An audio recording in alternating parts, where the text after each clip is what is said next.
하나, 둘, 화이팅! 화이팅! 안녕하십니까. 한국군사문제연구원장 김영철입니다. 신년 들어 처음 죄송합니다. 이게 제가 눌렸더니 죄송합니다. 신년 들어 처음으로 개최하는 카이마 포럼에 참석해 주신 여러분들을 진심으로 환영합니다. 대한민국은 다 아시다시피 지난 12월 계엄령 선포 이후 대통령께서 탄핵 소추되는 등 매우 불안정한 상황이 계속되고 있으며, 그렇지만 미국은 또 트럼프 대통령이 제2기 임기를 시작했습니다. 양국 정상 간의 한미 동맹 강화를 위해서 긴밀한 협력을 해야 될 이 중차대한 시기에 우리 대통령님께서 직무정지되고 탄핵 심판을 받고 있는 상황이 매우 안타까울 따름입니다. 하지만 우리 군사문제연구원은 국가의 영속성을 위해서 필요한 연구를 꾸준히 해오고 있습니다. 그 연장선상에서 점점 고도화되고 있는 북한 핵에 대한 실질적 대비를 위해서 연구원은 작년 5월 달부터 TF를 꾸려서 연구를 해왔고, 오늘 여러분을 모시고 그 연구 결과를 발표한 자리를 갖게 됐습니다. 오늘 발표 주제는 현재 및 미래 북한 핵 위협에 대비하기 위한 한미 동맹의 3단계 전략 로드맵으로서 확장 억제 강화, 핵 균형 및 핵 동맹에 관한 깊은 연구 결과를 발표할 예정입니다. TF는 김태우 박사님, 그리고 신인균 대표님, 또한 미국에서 북한 핵 관련 전문적인 연구를 하고 계신 박희락 박사님 등으로 꾸렸고, 지금까지의 어떤 연구보다 더 깊고 전문적인 연구 결과를 도출했다고 자부합니다. 다만 한 가지 아쉬운 점은 자금의 혼란한 상황 때문에 안보 관련 주요 지휘자분들을 모시지 못하고 발표를 하게 되었다는 점입니다. 하지만 곧 정치적 상황이 안정을 되찾게 되면 연구 결과를 책임 있는 안보 관계자분들께 전달해서 북한 핵 위협에 대비를 필요한 조치를 취할 수 있도록 그렇게 하겠습니다. 오늘 포럼에는 아까 우리 연구본부장께서 소개한 바와 같이 연구원의 이사, 그리고 자문위원님들, 객원연구위원님, 그리고 연구원을 사랑하시는 분들을 모셨습니다. 그리고 오늘은 특별히 지정 토론자를 모시지 않았습니다. 왜냐하면 참석하신 모든 분들께서 이 분야 전문가분들이시기 때문에 발표가 끝나면 자유롭게 의견을 교환해 주시기 바랍니다. 그럼 오늘의 포럼이 참석하신 모든 분들께 유익한 시간이 되기를 바라면서 다시 한번 참석해 주신 모든 분들께 감사드립니다. 감사합니다. 안녕하십니까. 국방위원장 성일종 국회의원입니다. 오늘 카이마가 주최하는 대한민국의 현재와 미래의 핵 위협에 대한 장단기 동맹 전략에 대해서 오늘 카이마가 아주 소중한 세미나를 갖고 있습니다. 이 세미나를 그동안 준비해 주신 김영철 원장님을 비롯한 관계관 여러분에게 진심으로 감사의 말씀을 드립니다. 또한 오늘 함께 하고 계신 합참 국방부를 비롯한 관계관 여러분에게도 아주 유익하고 좋은 시간이 되기를 응원하겠습니다. 지금 전 세계는 새로운 질서의 모색기에 놓여 있습니다. 자유민주주의 진영과 또 사회주의와 공산주의 전제 세력 간의 이 대결이 치열하게 이루어지고 있습니다. 아무래도 그런 지역은 우크라이나, 대만, 또 우리 한반도가 아닐까 싶습니다. 여기엔 바로 북한 핵이 또한 존재하는 것이 세계 자유진영을 위협하는 굉장히 큰 위험 요소로 작용한 지 오래됐습니다. 미국과 북한의 문제뿐만 아니라 우리 같은 민족끼리 이 핵을 가지고 늘상 대한민국을 위협하는 이런 현실 앞에서 오늘 이 핵에 대한 동맹과의 전략을, 미래에 대한 논의를 한다고 하는 것은 굉장한 의미가 있다고 생각을 합니다. 북한의 핵 문제를 우리 하나만 또한 해결할 수 없는 부분이 있습니다. 또한 우리도 핵을 갖고 싶고 여러 가지 국가 전략을 세우고 싶지만 이 또한 동북아 전체에 미치는 영향이 크기 때문에 우리는 한미 동맹을 통해서 어떻게 전략적으로 이 문제를 다루고 사용하고 억제할 수 있느냐는 더더욱 중요한 문제라고 생각을 합니다. 이 중요한 국방의 핵심 과제인 이 미래에 대한 이 북한의 핵 문제를 우리가 잘 의논하고 중지를 모으고 전문가들의 의견을 다 저희가 잘 받아서 국가 전략으로 잘 넘겨야 합니다. 우리 당대에 반드시 해결해야 되고 또 지금까지 번영을 이룬 대한민국이 앞으로 미래로 가는데 이 핵만큼 더 중요한 문제는 없다고 생각을 합니다. 오늘 함께 하신 모든 전문가 그룹 여러분께서 소중하고 귀한 의견을 주십시오. 또 국회도 이러한 뜻을 잘 받들어서 앞으로 국방 분야에 저희가 활용을 하고 또 국가 정책에 잘 반영하고 녹여낼 수 있도록 모든 노력을 아끼지 않겠다는 말씀드립니다. 다시 한번 김영철 원장님을 비롯한 모든 분들에게 진심으로 감사의 말씀드립니다. 고맙습니다. 감사합니다. 여러분들이 잘 아시고 또 유명하신 분이니까 더 이상 뭐 구체적인 인사는 안 드려도 되겠습니다. 전 국방 통일연구원 원장도 하시고 카이다 그다음에 지금 해군 뭐 정책자문위원 등등 오늘도 국방위로 그러면 기동함대에 관련돼 가지고 창설해 가지고 오늘 기구도 하셔가지고 또 나왔습니다. 수많은 이런 논문가 이런 데서 우리 핵 전략 정책에 대해서 최고의 전문가로 계시는 우리 한국군사문제위원 핵안보연구실장으로 계십니다. 김대 박사님을 모십니다. 박수로 환영해 주십니다. 제가 이제 뭐 사회도 보고 발표도 하고 이제 이렇게 할 수밖에 없는데 이 밑에 사진 한번 봐 주십시오. 맨 밑에 세 분 사진이 있죠. 사진 이제 우리 원장님까지 포함해서 원장님, 우리 박일학 교수, 우리 오늘 오신 신인균 박사 이 네 분이 한결같이 한 목소리로 외치는 것이 핵 문제 이대로는 안 된다는 겁니다. 저희가 이 연구소를 지난 한 10개월, 8, 9개월 동안 작성을 한 이유는 대한민국 핵 정책을 방향을 전환하기 위해서 최고 군 통수권자를 비롯해서 몇 분들한테 대면 보고를 해서 깊이 있고 방향을 바꾸겠다 하는 참 이런 생각을 가지고 만들었는데 아시다시피 지금 상황이 아주 우습게 되어버렸습니다. 그래서 참 저희가 굉장히 안타깝게 생각을 하면서 그러나 속히 국가가 정상으로 되돌아와야 된다는 거 아마 여러분들 똑같은 마음일 겁니다. 예. 죄 지은 자들이 벌을 받아야지 왜 죄 안 짓고 국가를 살리는 사람 저렇게 하는지 모르겠습니다. 예, 뭐 더 많이 말씀드리면 또 정치 발언이라고 그럴까 싶어서 예, 그까지만 하고 제가 한 부분을 얘기를 하고 또 이제 신 박사님한테 또 마이크를 넘기겠습니다. 제가 읽어보시는 건 나중에 집에서 읽어보셔도 됩니다. 이제 일단 제 말씀을 듣고 큰 그림을 제가 그려드리겠습니다. 오펜하이머 박사를 제가 맨 먼저 내놨습니다. 저분은 38세에 맨하탄 프로젝트의 연구 책임자가 되었고 그렇게 해서 핵 무기를 만들고 일본을 항복시킨 사람이죠.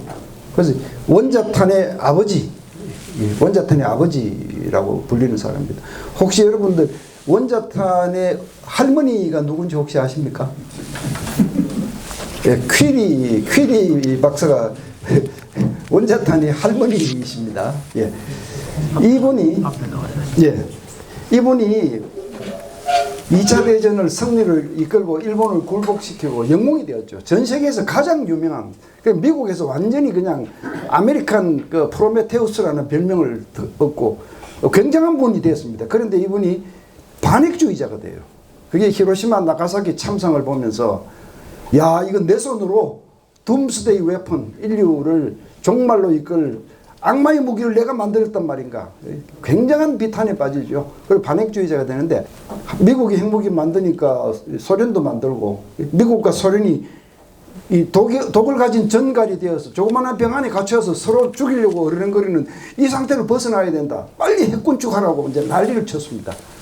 그런데 결국은 공산주의 동조자로 몰렸죠. 그 당시에 메카티즘이 한창 열풍을 불 때인데 그래서 다 공직에서 쫓겨나오고 마지막 63세 젊은 나이로 설설하게 시장을 마쳤습니다. 참 비운의 사나이죠. 그런데 저희가 여기서 주장하는 것은요. 저 병 안에 독을 가진 정갈 2마리가 서로 어르렁거리는 상태도 위험한데 지금 대한민국은 독을 가진 정갈 앞에 침없는 곤충성 침사로 지금 있는 겁니다. 그 오펜하이머가 고심했던 저 딜레마보다 대한민국이 처한 딜레마는 비교할 수 없을 만큼 처참한 것입니다. 자, 이래서 제가 이 그림을 먼저 보여드리고 제가 보고서에 썼던 내용들을 정리한 내용을 쭉 훑어가서 보겠습니다. 지금 대한민국을 다스리는 디시전 메이커들이라면 핵 문제에 대해서 이 정도는 당연히 알고 있어야 됩니다. 저희가 기회가 있어서 대통령 앞에 이 보고서를 들고 갔더라면 제가 이렇게 외치려고 그랬습니다. 대통령님 이거 알고 계십니까? 핵정책 기조가 지금 이대로는 안 된다는 거 알고 계십니까? 이렇게 얘기를 하려고 했고, 두 번째로는 핵군비 통제 원리, 여기에 대해서 많은 사람들이 오해를 하고 있어요.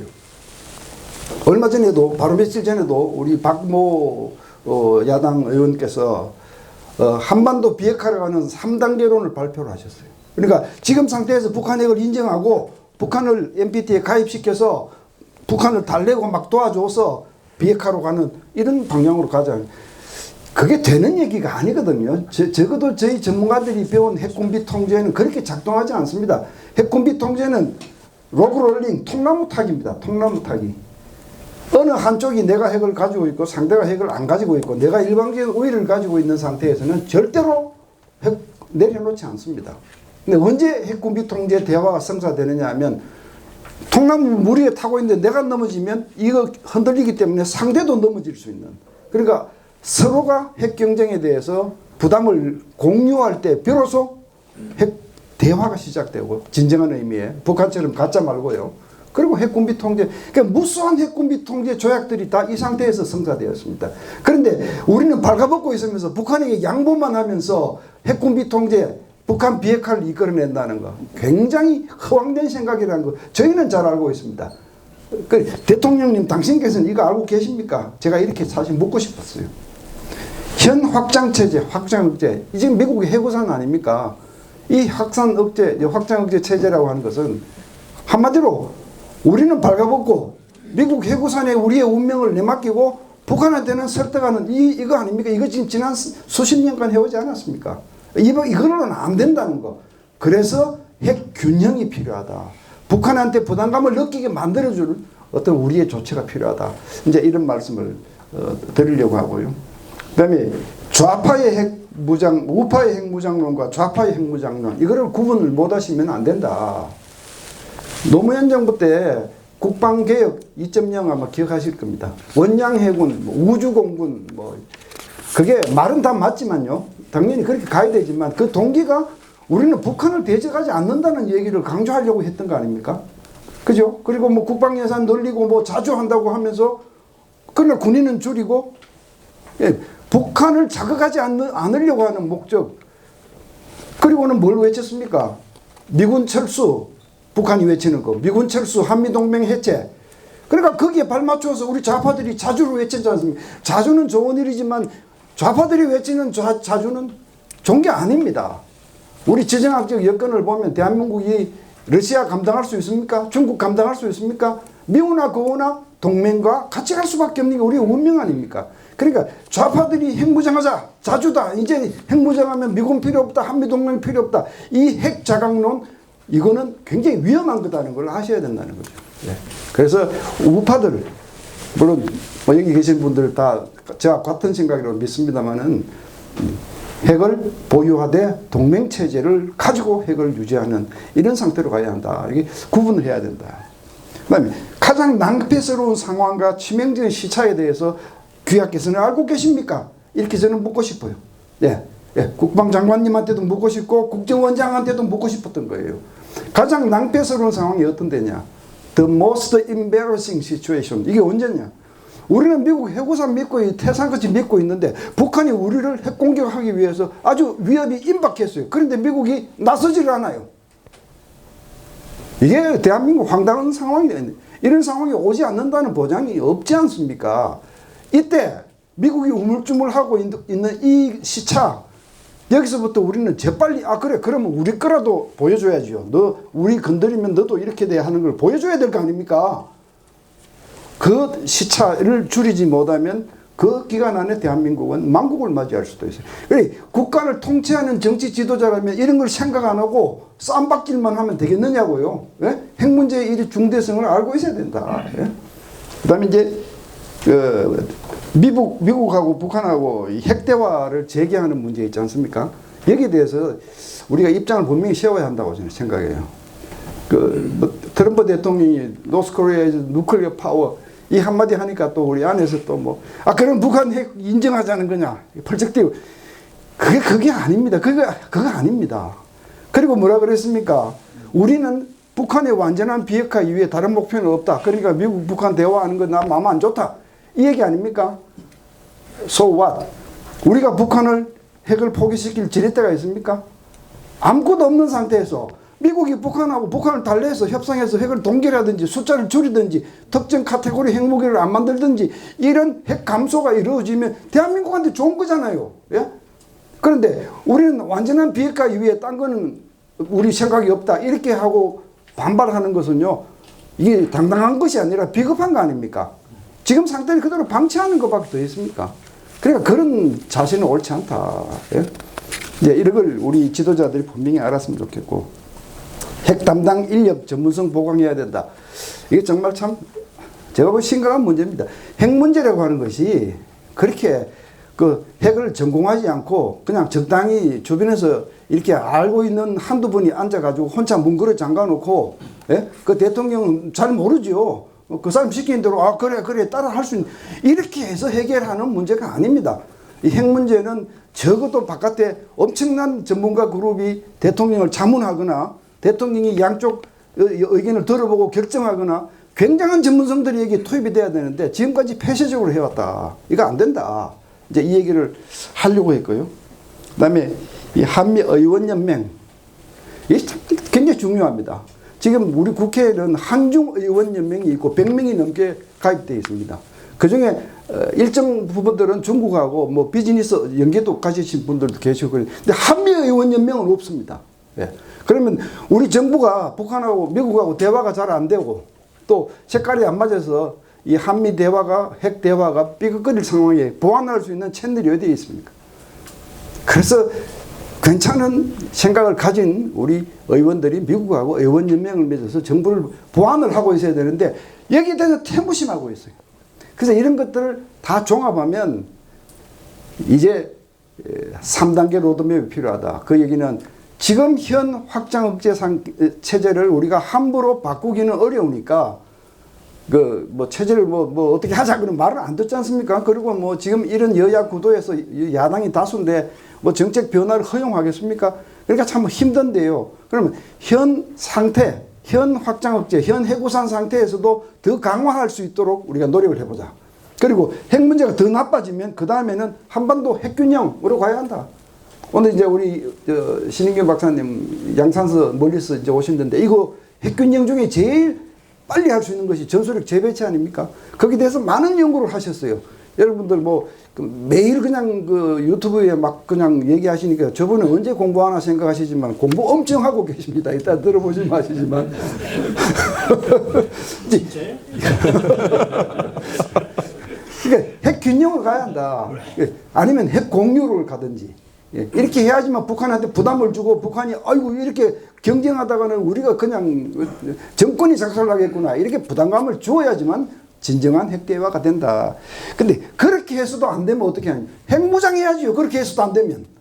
핵무장하되 동맹을 버리지 않고 같이 가야 된다는. 이게 사실은 3단계 우리의 미래일 수밖에 없다. 이런 결론에 이것을 이제 강조를 하려고 했던 겁니다. 자, 그래서 이제 1단계, 현 단계에서 그러니까 지금은 핵 비대칭 상태 아닙니까? 미국은 우리의 핵 무장이나 핵 잠재력 대항을 반대하고 있고 갑자기 동맹의 뜻을 꺾을 수도 없고 현 상황에서 핵 확장 억제를 더 강하게 하는 방안들이 어떤 것이냐. 이제 이게 1단계입니다. 현 단계. 여러 가지가 있지만 한반도 비핵화 공동선언 저거 정말 웃기는 얘기죠. 예? 북한이 지금 핵무기 만들어서 세계 9번째 핵 강국이 되어 있는데 지금 아직 저거 거머잡고 있는 건 이건 국가적인 수치입니다. 예? 저거 당장 없애야 됩니다. 저거는. 그 다음에 합의사항 구체화. 정상회담에서 합의된 것들을 그 후속 조치 이게 굉장히 중요한데 우리 군에서 열심히 하고 있는 걸로 알고 있습니다. 뭐 맞춤형 확장 억제, 핵 상황을 가정한 한미 연합 훈련 이런 것을 계속 후속 조치를 해서 빨리 이 실효성이 있도록 만들어야 한다는 거. 뭐 당연한 얘기입니다, 그죠? 그다음에 국군 전략사 미 카운터파트 핵 공조 저런 부분도요. 일반 국민들은 저런 걸 생각 안 하겠지만 전문가들은 지금 고민해야 됩니다. 예를 들어서 우리 전략사나 또 앞으로 전략군이 창설돼 만들어서 규모가 더 커질 수도 있고 그런데 상황이 생겼을 때 이게 한미 전자권 체제에 의해서 미 연합사를 통해서 미국의 허락을 어디에 움직일 수 있어. 만약 이게 좋을 수도 있고 나쁠 수도 있습니다. 긴급 상황에서는 북한이 도발했을 때 대한민국이 독자적으로 바로 대응할 수 있는 모습을 보여줄 때 오히려 억제가 더 잘 되는 거거든요. 그러니까 이게 어느 정도 한미 전자권 체제에 묶을 거냐 풀 거냐 하는 이 문제가 굉장히 중요한 거예요. 그러니까 이런 것도 해야 돼요. 한미 원자력 협력 협정 개정. 저게 지금 사실 우리 농축 제재를 하지 못하게 하고 있는 한미 간의 문건 아닙니까? 그런데 풀어야죠. 풀어야죠. 우리가 뭐 핵추진 잠수함을 만들려고 해도 농축을 할 수 없으니까 그러니까 이제 풀어야 됩니다. 이 문제는 미국하고 동맹 외교를 통해서 해결해야 됩니다. 우리 정부 지도자들이 이거 지금 핵무기 만들겠다는 얘기 아니지 않습니까? 예? 우리 정부 지도자들이 이걸 돌파할 능력이 없으면 그냥 집에 가셔야 됩니다. 예, 집에 가셔야 됩니다. 자, 그 다음에 공개적 핵옵션 제한 이거 자제해야 한다. 이게 무슨 얘기냐면 2023년 4월 26일 워싱턴 선언 이게 이제 확장 억제 체제를 확인한 하나의 중요한 문서죠. 여기 보면요. 한국이 NPT를 준수하고 또 한미 원자력 협력 협정을 계속해서 준수하기로 확인했다. 그런 말이 안에 들어있어요. 그런데 거기에 쓰지 않아도 지금 우리가 준수하고 있는 거 아닙니까? 그건 한미 간에 뒤에서 얘기하면 되는 거예요. 우리 계속 지키겠다. 얘기하면 되는 거예요. 그거를 구태여 전 세계인이 보는 문서에 공개하면 이게 어떤 효과를 가져오겠습니까? 북한이 보기에 어떻게 생각하겠습니까? 우리가 아무리 핵무력을 증강해도 미국이 한국이 핵무장 능력 키우는 거는 딱 그냥 거머잡고 막아주겠구나. 왜 이런 쓸데없는 기대감을 북한한테 안겨줘야 합니까? 오히려 북한이 말 안 들으면 우리 한국 핵무장 시킬 수도 있으라고 하는 가능성을 비치는 것이 그것이 협상의 지렛대지. 그래서 왜 이런 문건에 서명을 하느냐. 예? 앞으로 한미 간에 뭘 할 때 이런 건 정말 좀 하지 말아달라. 전략적으로 굉장히 나쁘다. 한미 핵 잠수함 공조 굉장히 시급합니다. 이건 아마 저보다 우리 신 박사님이 훨씬 많이 연구를 하시는 부분인데요. 지금 호주하고 핵 잠수함 공조를 하려고 하지 않습니까? 호주는 대한민국에 비해서는 건조 능력이요. 그거 게임이 안 됩니다. 예. 값도 비싸고 노조도 심하고 대한민국 세계 두 번째 조선 국가입니다. 예. 그리고 우리는 헌터킬러가 필요해요. 미국이 한국하고 우선적으로 핵 잠수함 공조를 하도록 동맹 외교를 통해서 이게 또 돌파해야 될 부분이다. 한미 동맹조약 개정. 한미 동맹조약에 사실 세 군데 그 개정 수요가 있습니다. 이게 이제 해구산 핵보호 이거 지금 없지 않습니까? 우리 1953년에 서명한 그 동맹조약에는 핵보호와 관련된 어떠한 문구도 들어있지 않습니다. 이제 넣어야 된다는 거죠. 넣어야 된다는 거죠. 그다음에 사이버. 이거는 이미 우리 군에서 이미 많은 일을 했더라고요. 작년에 보니까. 그러니까 물리적인 침략뿐 아니라 사이버 침략도 동맹국에 대한 침략으로 간주할 수 있다. 이렇게 해서 범위를 넓혀야 됩니다. 중국이 뭐 대한민국한테 무슨 핵고지를 하고 있는지도 모르는 상황인데 이 사이버 공간을 통해서 만약 그게 드러나면 한미가 협력할 수 있어야 되는 거죠. 예. 그 이제 이것도 동맹조약에 들어갈 수 있는 수요고요. 그다음에 자동 개입이 없습니다. 예, 우리 동맹조약에는 자동 개입 지원이 없습니다.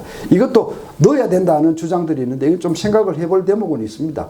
이게 이제 들어가면 미국이 이 인도 태평양 지역의 군사력을 움직일 때 한국도 계속 동참해야 된다는 우리의 부담도 생기기 때문에 심사숙고는 해야 됩니다만 어쨌든 이 한미 동맹조약 개정하는 문제가 있습니다.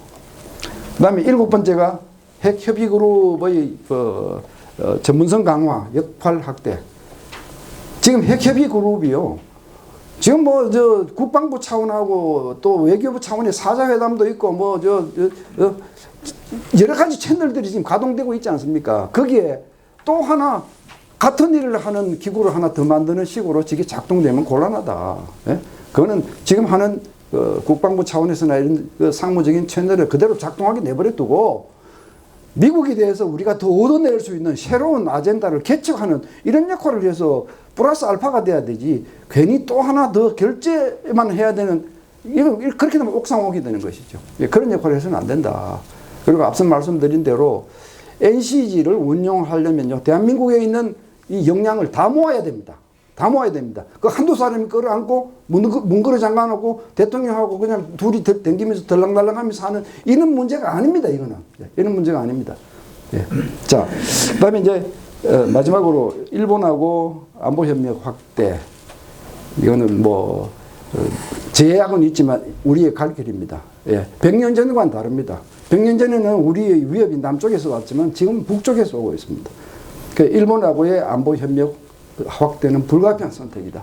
자, 이런 것들을 통해서 지금 현 단계에서도 확장 억제를 강화할 수 있다. 이제 이렇게 저희들이 제안을 하려고 합니다. 그다음에 이제 이렇게 해서도 안 되면 그 다음엔 핵 균형으로 가야죠. 남북한 핵 균형. 그런데 당장 우리가 핵을 만들어서 균형하기보다는 일단은 미국의 반대도 있고 하니까 전술핵 재배치나 핵 공유가 가야 한다. 이 부분은 이제 제가 조금 금방 1, 2분 안에 마이크를 드리겠습니다. 말씀해 주시고.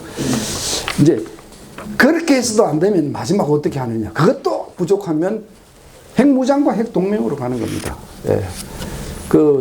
저희가 내드린 자료의 맨 뒷페이지에 보면 목차가 쭉 나올 겁니다. 예. 목차만 그 내용을 밝힐 수가 없어서 목차만 내놨는데 사실 이런 그림으로 우리의 핵무장을 추진할 수밖에 없다. 지금 하자는 얘기 아닙니다. 예. 지금 하자는 얘기 아닙니다. 예. 상황이 나빠지면 이렇게 할 수밖에 없다. 뭐 보시면 아시겠습니다만 한국형 핵 삼축 체제를 만들어야 되고요. 이런 핵무기를 가져야 되고 핵 전략은 초기에 억제 온리, 디터런스 온리에서부터 누클리어 파이트, 누클리어 유스까지 이렇게 쭉 강대국형으로 진화를 해나가야 되고 경우에 따라서는 이스라엘처럼 NCND로 갈 수도 있습니다. 예, 이제 이런 건 우리가 나중에 결정할 문제고 핵 무장을 하면 이걸 전문적으로 운용할 군사 조직이 필요한데 이것도 미리부터 내다보고 만들어 놔야 됩니다. 뭐 지금 전략사를 활용하든 새로운 전략군을 창설하든 우리 군이 전략적 선택을 해야 한다. 그래서 이제 마지막으로 제가 군 통수권자에게 대통령이 지금 한국에서는 대통령 되는 길이요. 국회의원 많이 거느리고 당 안에서 세력 잡고 그렇게 해서 뭐 적당히 투표 받아가지고 대통령 되면 핵 문제와 관련해서 대한민국 운명이 왔다 갔다 하는 상황에 당신 어떻게 할 거냐 물으면 답을 어떻게 하실지 저는 궁금합니다. 예? 대한민국 운명을 좌우하는 군 통수권자라면요. 이 워게임 이 TTX 같은 거 해서 전쟁 나면 내가 어디까지 지휘해야 되고 이거 다 해봐야 되는 거 아닙니까? 예? 이 대통령이 너무 깊숙이 그냥 전쟁 났을 때 군인들한테 개입하면 그건 다 전투 다 지는 거고요. 또 대통령이 아무것도 전략적인 방향도 안 잡고 아무것도 안 하면요. 그건 뭐 나라가 망하는 거죠. 그러니까 이런 것들을 군 통수권자가 몸에 가지고 있어야 됩니다. 몸에 가지고 있어야 됩니다. 핵세기의 태생적 혼란에 대해서 고민해 봤느냐.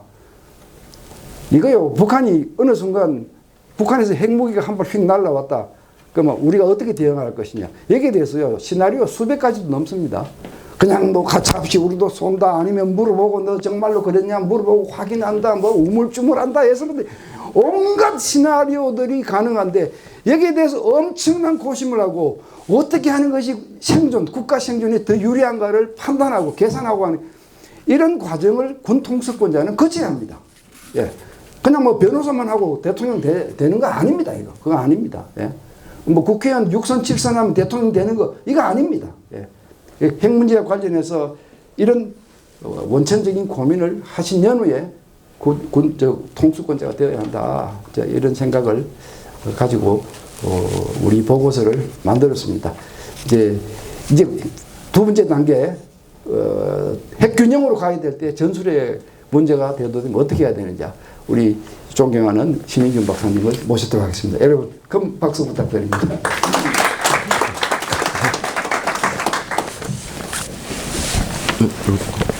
요거 드리고 네, 안녕하십니까. 신익기님 반갑습니다. 네. 저는 김태우 박사님을 스승으로 모시고 있기 때문에 김태우 박사님 지시하시면 저는 뭐 언제든지 이렇게 양산에서 왔지만 언제든지 참여할 준비가 되어 있습니다. 지금 제가 발표할 내용은 한반도 핵 균형을 위한 미국의 전술핵 재배치 방안. 사실은 저는 핵 개발을 해야 된다라고 주장하고 있는 사람입니다.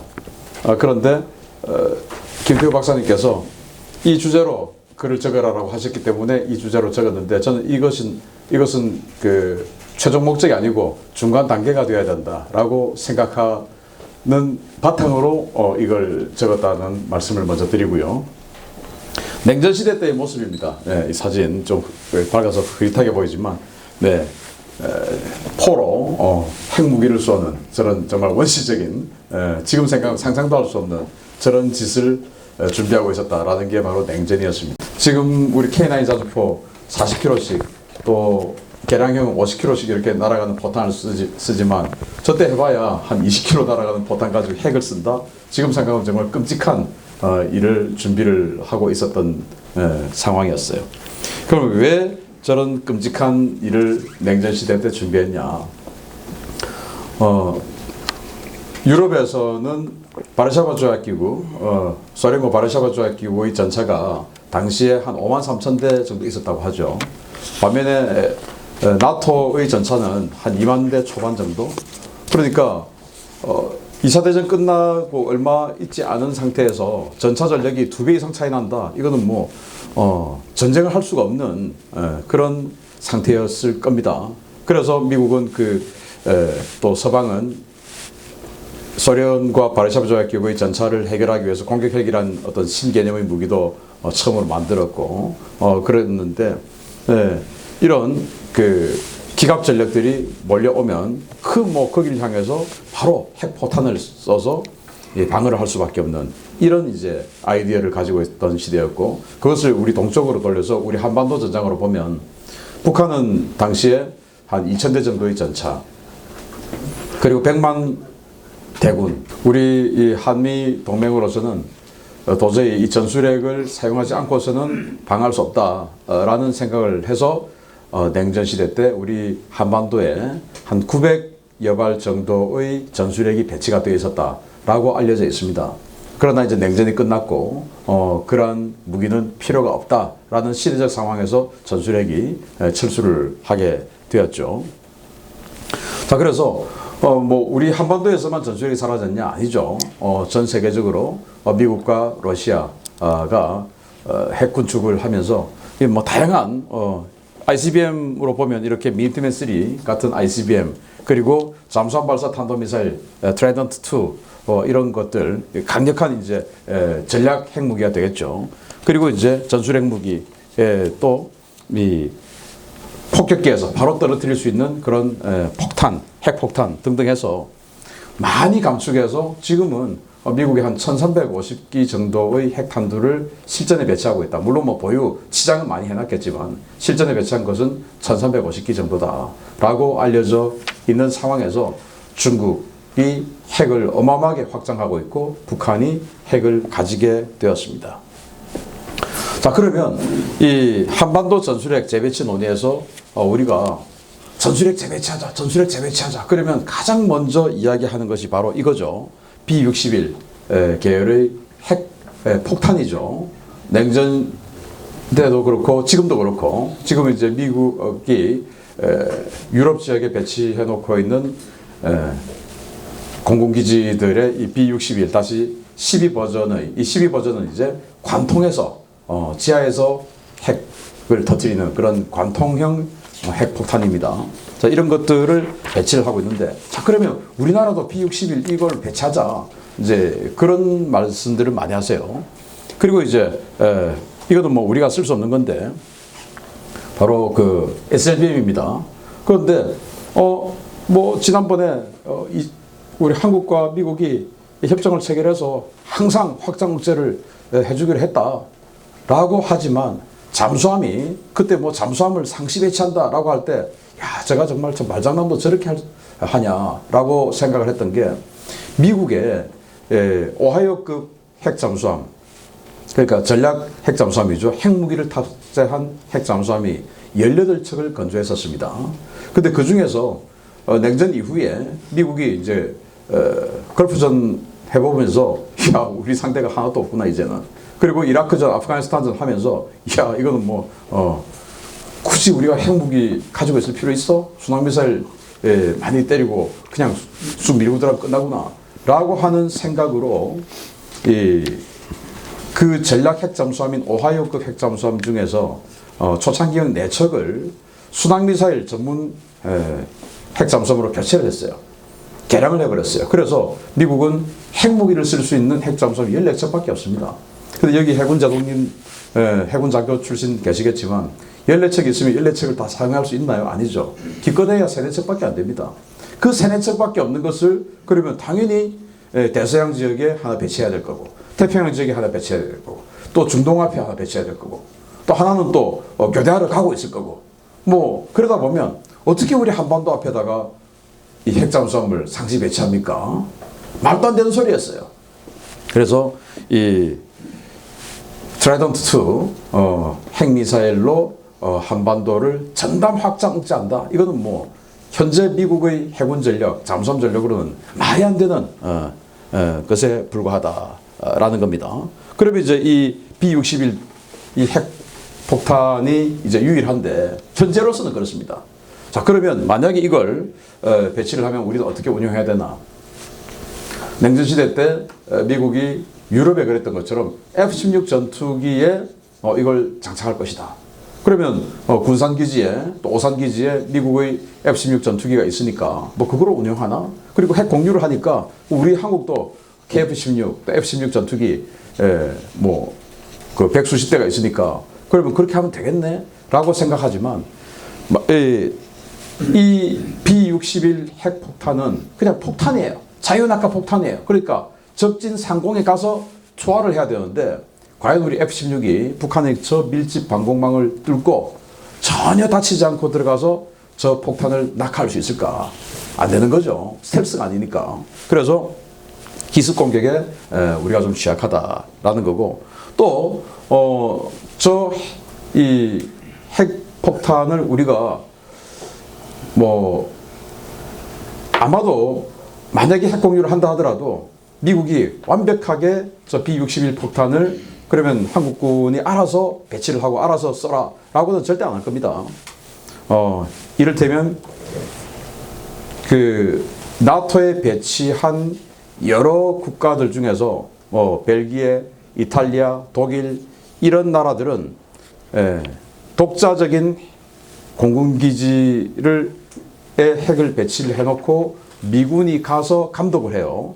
그런데 튀르키예 같은 경우, 터키 같은 경우는 인시릴릭이라고 하는 공군기지에 저 핵폭탄을 갖다 놓고 그냥 장소만 터키, 튀르키예가 제공을 하고 미군이 운영을 합니다. 왜? 완벽하게 신뢰가 안 되니까. 그럼 과연 우리나라도 정권이 바뀔 때마다 이게 미국의 동맹인지 아닌지 헷갈리는 이런 나라가 되고 있는 이 대한민국을 미국이 완벽하게 신뢰해서 저걸 자, 한 100발 줄 테니까 알아서 뭐 서산에 배치하든 청주에 배치하든 알아서 배치하라 하겠습니까? 안 하겠죠. 그러면 당연히 미군하고 같이 관리를 하자. 그러면 이제 떠오르는 기지가 바로 군산기지입니다. 오산기지는 너무 가까우니까, 적진과 너무 가까우니까 안 할 것이고, 군산기지. 그럼 군산기지는 얼마 전만 해도 이 정도면 북한의 공격으로부터 좀 1차 공격으로부터는 안전한 거리가 아니냐라고 생각했지만 지금 북한은 여러 타격자산으로 탄도미사일, 완전히 초단거리 탄도미사일부터 단거리 탄도미사일, 그리고 이제는 장사정포까지 군산기지를 타격할 수 있는 그런 여러 자산을 가지고 있기 때문에 이제는 이 한국에 있는 공군기지는 안전하지가 못해요. 생존이 보장이 안 됩니다. 그럼 이제 어떻게 해야 되냐? 저는 이 무기에 주목을 합니다. 이 무기는 아직 미국에 없어요. 만드는 개발 중에 있는데 바이든 행정부 때 뭐 좌초될 뻔했다가 다시 또 살아났다가 지금 그래서 이제 살아난 상황인데 잠수함 발사 순항미사일입니다. 그런데 핵탑재 순항미사일이에요. 그리고 스텔스로 제작이 지금 되고 있는 것으로 알려지고 있습니다. 그런데 이 미사일은 뭐 재원은 지금 알려져 있지 않아요. 그러나 그동안 존재했던 어떠한 순항미사일, 핵탑재 순항미사일보다 더 스텔시하고 사거리도 위력적이고 그리고 탄두도 아주 자유롭게 위력을 조절할 수 있는 그런 탄두가 될 것이다. 그리고 상대의 전자전에도 굉장히 강력하고 뭐 그런 아주 생존성도 뛰어난 그런 미사일이 될 것이라고 다들 예상을 하고 있습니다. 그래서 잠수함에서도 발사할 수 있고 그리고 마크 41 그러니까 우리 해군 군함에 미국산 수직 발사기가 있습니다. 그게 이제 마크 41인데 그 마크 41에서도 바로 쏠 수 있고 우리 한국도 충북공 이순신급 구축함 그리고 세종대왕급 이지스함 등에 다 마크 41 있죠. 거기에서 꽂을 수 있는 거예요. 그리고 VPM 이건 뭐냐? 지금까지는 미국은 잠수함에서 쏘는 이 핵미사일을 오하이오급 핵잠수함에서만 운용을 했는데 이제는 이게 수량이 너무 부족하니까 중국과 상대를 하기에는 좀 부족하다. 그래서 지금 미국의 주력 공격 핵잠수함인 전략 핵잠수함이고 공격용 헌터킬러 하는 공격용 핵잠수함인 버지니아급 그 버지니아급에 VPM이라는 걸 설치해서 이게 이제 일종의 리벌버식으로 생겼어요. 그렇게 해서 수직발사관을 꽂아놨는데 그 수직발사관에서도 운용할 수 있어요. 그래서 즉 이제 미국은 이제는 버지니아급 핵잠수함도 전략 타격을 할 수 있는 핵무기를 탑재할 수 있는 이런 자산으로 가고 있습니다. 그래서 잠수함에서 쏘기 때문에 일단 기습 발사 효과가 우수한데 자 그런데 이걸 제가 우리 대한민국에 유치하자라는 말씀을 드리는데 아니 이걸 어떻게 우리 한국에 그럼 우리 한국 잠수함이 이걸 쏠 수가 있어야 되는데 그게 되냐?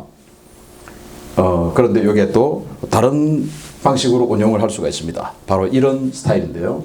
이게 이제 마크 70이란 건데 컨테이너 탑재형 발사기입니다. 그래서 아까는 잠수함에서 쏘았고 또 군함에서도 쏠 수 있고 그런 스타일로 제작을 했는데 컨테이너에서도 쏠 수 있어요. 그렇게 지금 만들었어요. 그래서 그냥 이 컨테이너는 지금 사실은 우크라이나 전쟁에서도 지금 현재 이 컨테이너 발사형 무기가 사용이 되고 있습니다. 적을 혼란시키는 거죠. 사실 이래서는 안 되는데 예를 들어서 컨테이너는 정말 모든 국가가 자 컨테이너 발사형 무기가 많이 나왔으니까 우리 컨테이너는 정말 군용 누가 봐도 군용으로 어떤 그 인식되게끔 도색을 하고 다니자 양심적으로 그렇게 하자라고 하면 그 약속을 지키면 참 좋은데 그 약속을 지키려고 컨테이너형 만드는 거 아니겠죠. 적을 혼란시키기 위해서 우리가 주변에서 볼 수 있는 그냥 상용 컨테이너 그런 거 똑같이 도색을 해서 쓰겠죠 당연히. 자 그래서 은밀성이 뛰어나다라는 겁니다. 그래서 컨테이너에 이렇게 4발씩 또는 2발씩 크기에 따라서 쏘는데 이건 4발씩 이렇게 들어갑니다. 그리고 이 컨테이너는 C-17 수송기에 들어갑니다. 미국의 수송기죠. 그래서 언제든지 C-17 수송기에서 이 컨테이너를 싣고 와서 뭐 오산이든 평택이든 군산이든 내려가지고 컨테이너 내려놓고 그리고는 전부 미군은 데이터 링크를 가지고 표적을 할당하고 유도를 하고 하기 때문에 그 데이터 링크를 통해서 그냥 표적 지시만 하면 어디서든지 그냥 수송기가 내릴 수 있으면 그게 바로 발사 장소가 되는 거예요. 이런 것을 우리가 유치하자. 그러면 이 컨테이너 우리한테 주겠냐? 또는 한반도에 우리가 이제 핵 공유, 전술핵 재배치 이게 지금 오늘 주제니까 그러면 과연 미국이 이 컨테이너를 대한민국에 갖다 놓겠냐? 이제 이건데 그 갖다 놓을 수 있는 방법이 있어요. 미국이 지금 그 다영역 전투 자 이렇게 해서 중국의 해군력을 중국의 해군이 태평양으로 나오는 것을 저지하기 위해서 이제는 뭐 육해공 할 것 없이 전부 중국의 해군을 상대하자. 공간 없다 이제 뭐 육군 따로 해군 따로 공군 따로 할 거 없이 전부 다 그냥 똑같이 하자. 하나의 목표다. 자 이렇게 하는 어떤 그 쉽게 말하면 이제 그런 그 타겟으로 지금 다영역 전투라는 목표로 여러 가지 자산들을 각 군별로 만들고 있는데 그 중에서 이제 미 육군이 지금 준비하고 있는 포병 부대예요. 이제 MDTF 이 중에서 중거리 타격 자산인 미드레인지 캐퍼빌리티, 중거리 타격 자산인 이 MRC, 이 MRC를 현재까지의 미국군의 계획은 5개 MRC 포대, MDTF 포대를 만든다. 현재까지입니다. 앞으로 또 확장되겠죠. 라고 하는데 저는 이걸 우리 주한미군 내 순환 배치를 추진하자. 그럴 수 있는 가능성이 뭐 여기 저보다 더 잘 아시겠지만 우리 2사단 주한미군 2사단도 있고 210 화력예단이 있는데 몇 년 전까지만 해도 한 개 지휘부가 그 210 화력예단과 2사단 포병을 같이 그 지휘 운영을 했던 것으로 알고 있는데 21년부터 그게 지휘부가 분리됐어요. 지휘부가 분리됐다고 하는 것은 그 새로 추가된 지휘부가 왔습니다. 지휘부가 분리됐다고 하는 것은 다른 임무가 또 있겠다는 말이 되겠죠.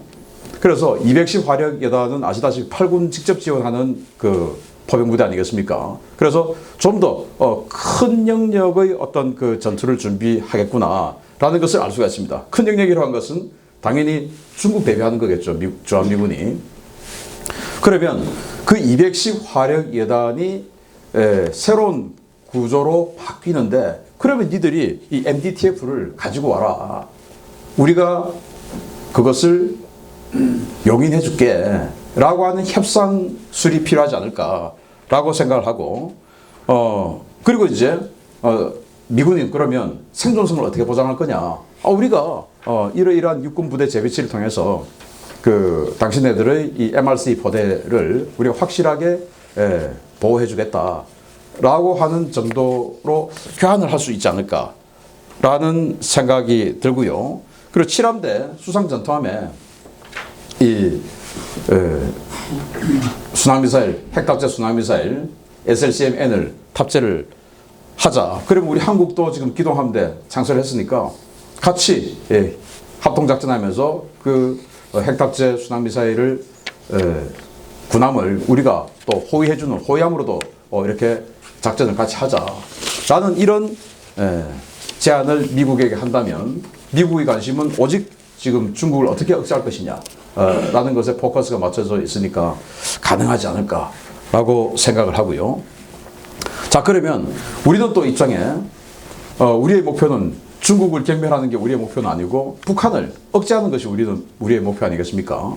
그러면 북한 같은 경우는 자기들은 북한 주민 전체의 생명보다 이너서클에 있는 김정은과 그리고 이 평양의 이너서클에 있는 그 몇 명의 생명이 더 소중한 그런 집단 아니겠습니까? 자, 그리고 이제 중거리 타격 자산이 바로 MRC, 아까 말씀드린 그 MRC인데 그 마크 70에 다 탑재가 되는 겁니다. 컨테이너에. 이 컨테이너에는 토마호크, 지대지 순항미사일이 들어가서 재래식 타격을 할 수도 있고 그리고 SM-6, 이 SM-6는 군함에 탑재되는 장거리 방공 그 함대공 미사일인데 이걸 이 컨테이너에 넣어서 이제 지대공으로 쓸 수도 있고 또 이걸 또 지대지로 쓸 수 있어요. 속도가 초음속이니까 초음속 지대지 미사일이 되는 겁니다. 이런 식으로도 쓸 수 있고 말씀드린 SLCM-N 이걸 탑재할 수도 있는 이 MRC가 우리의 타겟이고 그리고 이제 여기 장거리 타격 무기가 롱 레인지 하이퍼소닉 웨폰인데 이거는 이제 장거리 극초음속 무기 다크 이글이라고 하는 건데 이건 핵을 탑재를 안 합니다. 그냥 속도로 그냥 가서 때려버리는 이런 무기이기 때문에 핵을 탑재 안 하기 때문에 오늘 전술핵과는 그 관계가 없지만 이런 것들도 반드시 유치를 한다면 이 다크 이글 같은 경우에 거의 뭐 3분 내로 만약에 군산에 배치한다면 3분 내로 베이징을 타격할 수 있으니까 미국 입장에서는 제일 좋은 위치죠. 그래서 우리가 이런 위치를 너희들에게 제공하겠다. 라고 제안을 하면서 자 그러면 이제 주변국들은 여기에 대해서 어떻게 반응할까? 이제 일본은 긴장을 하게 되겠죠. 여기 계신 모든 분들이 지금 일본 때문에 좀 긴장을 하고 계실 수도 있습니다. 왜냐? 지금까지는 이 동북아시아에서 우리 주한미군 사령관, 한미연합 사령관이 최고 지휘자였던 사성장군이고 그래서 동북아시아 미군 전력의 중심은 이 주한미군 사령부다. 라는 생각을 가지고 있었는데 이제 주일미군 사령부 부도 사성으로 간다는 거 아니겠습니까? 그리고 지난 문재인 정권 때 연합훈련도 안 해주고 뭐 하다 보니까 완전히 이 동북아시아 안보의 중심축이 일본으로 확 옮겨갔어요. 굉장히 저는 그것에 대해서 걱정을 하고 있는데 마찬가지실 겁니다. 그런데 만약에 다시 이렇게 우리가 MDTF를 유치하게 되면 일본이 긴장하겠죠. 우리가 왔는데 다시 저쪽으로 가나? 예. 그래서 일본도 유치하려고 노력을 하겠죠. 왜? 미국이 이걸 전 세계적으로 5개만 지금 일단 준비를 하고 있으니까 뭐 일본에도 배치하고 한국에도 배치하고 이건 아닐 거 아니겠습니까? 그래서 일본은 오키나와에 배치해줄게, 뭐 해줄게 라는 그 제안을 분명히 할 겁니다. 그런데 우리 입장에서는 오키나와보다 베이징 타격하는 데는 우리가 더 위치가 낫지 않냐라는 설득 논리가 필요할 것 같고요.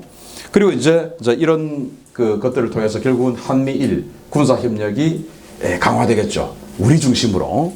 뭐 그리고 당연히 추진되어야 되는 미사일 방어 시스템, 한미일 통합적으로 미사일 방어 시스템 당연히 들어가야 되겠고요. 뭐 이러한 우리 한국의 지정학적 이점을 반드시 미국에게 잘 설명을 해야 되겠고, 중국은 사드라는 방어 무기 그리고 그 탐지할 수 있는 그 탐지 시스템에 정말 우리를 엄청나게 괴롭혔지 않습니까? 아마 이건 중국을 직접 타격할 수 있으니까 더 날석에 반응을 할 겁니다. 여기에 대해서 우리가 어떻게 극복할 거냐? 그건 어쩌면 뭐 단교까지 하겠다. 뭐 이렇게도 나올 수가 있습니다. 그걸 이제 한미 동맹으로서 잘 극복해야 되는 이런 상황에 있고요. 자, 그래서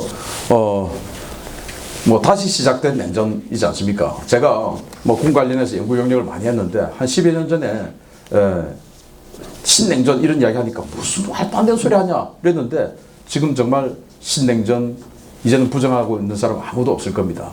그리고 아니 그냥 우리가 동북아 균형자론 해서 뭐 중간에서 그냥 균형 좀 잡고 말도 안 되는 소리라는 거 다 아시죠? 이제는 안보는 미국, 경제는 중국 이런 소리가 통하지가 않습니다. 왜? 이제는 우리는 중간에서 선택을 강요받고 있기 때문에 선택하라는데 뭐 우리가 균형을 잡습니까? 그러면 어디를 선택해야 되냐라는 것은 저보다 여러분들이 더 잘 아실 겁니다. 당연히 우리 동맹을 선택하고 그 동맹의 강화 속에서 우리 안보를 지켜야 되고, 그러려면 말씀하신 우리의 걱정하는 북한의 핵 이것을 억제하기 위해서는 일단 핵 개발을 가는 엔드 스테이트의 중간 단계로 말씀드린 SLCMN 같은 이런 북한이 절대 탐지할 수 없는 발사 단계, 배치 단계, 발사 단계, 그리고 타격 단계 모든 면에서 절대 탐지할 수 없는 이런 핵무기를 배치하자. B-61 이런 건 진부하다라는 말씀을 드리면서 마치겠습니다. 감사합니다. 여러분 잘 들으셨죠?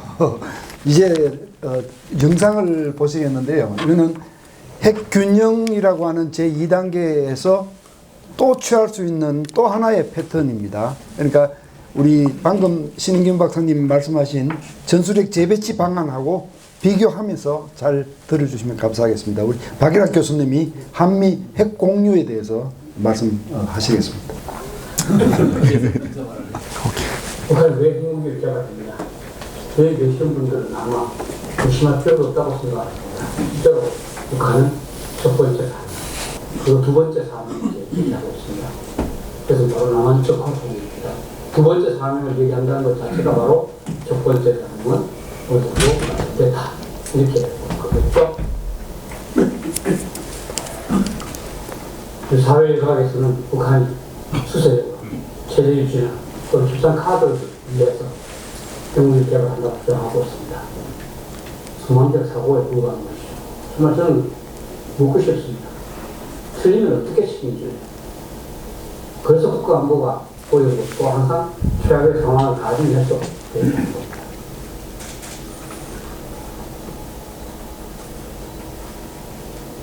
개념 합션을 논의하기 전에 그 개념부터 명확하게 할 필요가 있습니다.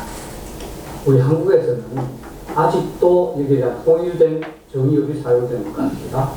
핵무산에 대한 협도 공유다 이렇게 주장하는 사람도 있고요. 핵무기를 공유해야 된다 이렇게 말하는 분도 있고요. 또 유럽처럼 핵무기 사용에 추천하는 것으로 보는 시각도 있습니다.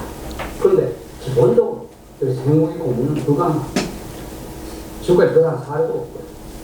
그리고 실제로 나토에서 사용하고 있기 때문에 나토의 사례를 따라야 된다. 그것은 바로 사용에 동참하는 것일 뿐이다. 그리고 실제로 영국이 공유를 하지 않기 때문에 나토 회원국의 자존심을 보장해주기 위한 정치적 개념에 더욱 가깝다고 봐야 된다. 따라서 공유라는 용어에 너무 집착해서는 곤란하다는 겁니다. 추가적으로 말씀드리고 싶은 것은 현장 배치입니다. 제가 만든 말입니다만 on-site presence, on-site equal balance. 전방 배치는 핵 강대국 입장에서 표현하는 것이 아니냐는 것이 제 argument입니다. 현장에 있어야 투입 와이로서의 역할을 수행할 겁니다. 제외식 군사력으로 지금까지 그렇게 해왔습니다. 일부 학자들은 얘기합니다. 영국인은 현장에 배치될 필요 없다. 미국 본토에서도 30분이면 북한하기 가능하기 때문이다. 그러나 억지는 기본적으로 피억제국이 어떻게 받아들이냐에 달려 있습니다. 아무데나 가까이 있으면 이것이 시행될 가능성이 높다고 보지 않겠습니까? 그래서 핵공은 기본적으로 현장에 배치된 이 핵전력을 바탕으로 발전되어 오게 됩니다. 이것을 좀 생각해 주시기 바랍니다. 또 하나는 자위권. 자위권은 어떤 경우에도 적용되게 되어 있습니다. 여러분들 잘 아실 겁니다. 그런데 핵무기 같은 경우에 공격받고 나서 자위권 행사가 곤란하기 때문에 예상 자위권이라는 용어도 거론되고 있습니다. 그런데 집단 자위권 여러분들이 아마 들으셨을 겁니다. 확장국제는 미국이 한국을 대신해서 북한을 보호한다는 겁니다. 이것이 집단 자위권에 해당되지만 실제로는 결국은 자위권 차원의 행사라고 보기는 어렵다. 미국이 동맹을 지원하는 것이다. 다시 말하면 핵무기 사용의 정당성이 약하다는 거죠. 그리고 그 약한 만큼 사용될 가능성도 낮아진다는 겁니다. 결국 핵무기는 워낙 치명적인 무기이기 때문에 자위권 차원에서만 사용된다고 봐야 됩니다. 그렇다면 결국 핵공격 위협에 노출된 국가의 자위권 행사 여건을 만들어주는 것이 업계의 가장 기본이다. 이렇게 보시면 될 것 같습니다. 핵보유국 입장에서는 상대가 부분적으로라도 핵무기 사용에 대한 자위권을 가질 때 핵공격을 야기할 가능성이 높습니다. 왜냐하면 그 상대는 죽기 살기로 싸울 것이기 때문입니다. 나토의 사례를 한번 말씀드려보겠습니다. 여러분들 다 아시는 상황입니다만 200대 정도 핵무기가 5개, 6개 기지에 배치되어 있습니다. 그리고 MPG를 구성해서 의사결정을 합니다. 그 MPG를 지원하는 자문 및 행정지원처도 편성되어 있습니다. 그리고 나토는 합의제이기 때문에 어느 한 국가라도 동의하지 않으면 안 되고 이것이 LPG에도 적용되고 있습니다. 그리고 핵무기 수용 여행국의 항공기가 무사히 해군 수행을 위해서 준비되어 있고 훈련하고 있습니다. 아마 여러분들도 스태프더스 뉴이라는 명칭을 들어보셨을 겁니다. 그러나 기본적으로 최후 핵무기 사용 권한은 미국 대통령에게 있다. 다만 미국 대통령은 가급적이면 나토의 의견을 존중하지 않겠습니까? 왜냐하면 다른 일로 나토의 협력을 받아야 될 사항이 많기 때문입니다. 결국 나토의 사례를 통해서 알 수 있는 것은 핵 공유라는 것은 제도라기보다는 운용의 요라고 봐야 된다. 핵무기를 보유하지 못한 국가들이 핵 보유국을 다 추슬려서 그들의 자유권을 보장하고 저는 마무리 아까 다 했습니다. 네, 이제 우리 질문. 핵 공격에서 말씀드리면 먼저 일반적인 방향으로서 저는 현장 배치가 전체가 되어야 된다.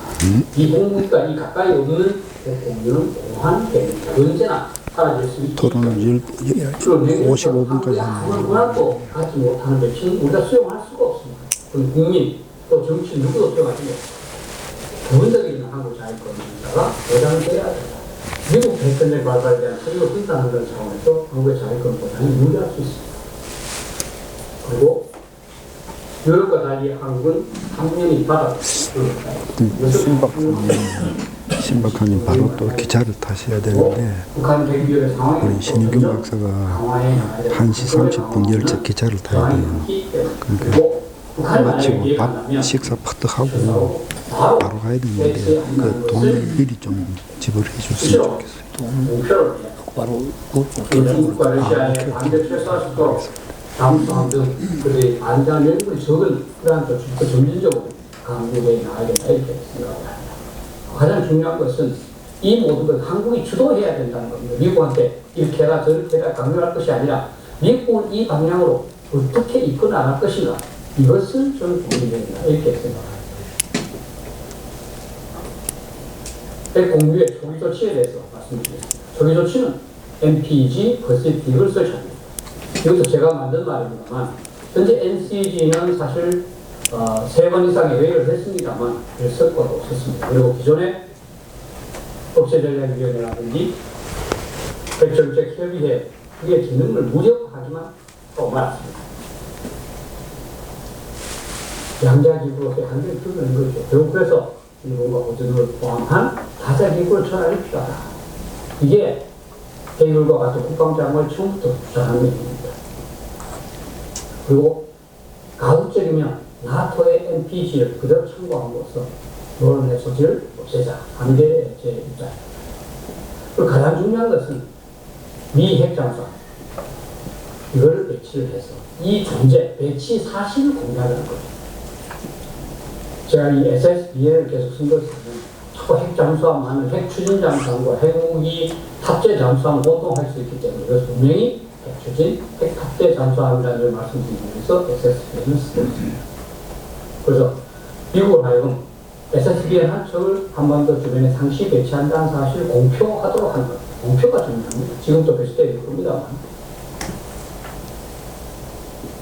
그리고 미국은 이 SSBN의 활동에 관한 사항을 LPG 퍼시픽에 제공을 하고 LPG 퍼시픽도 미국에다가 잠수함의 어떤 특정한 활동이 필요할 때 그것을 건의해서 시행하도록 할 수 있다는 겁니다. 중요한 것은 배치 자체가 아니라 그 활동을 수시로 공개한 것도 북한을 억제하는 겁니다. 이런 것도 이행이 쉽지가 않을 겁니다. 우리 모두 미국을 이 방향으로 어떻게 유도할 것이냐를 고민해 나가야 된다는 것. 이것이 옳고 어떻게 해야 된다는 것이 중요한 것이 아닙니다. 두 번째는 부분 공유 조치입니다. 상황이 더욱 악화되면 그 SSBM에 있는 W76 이등 저위력 SLBM을 MPG 퍼시픽이 공유한다.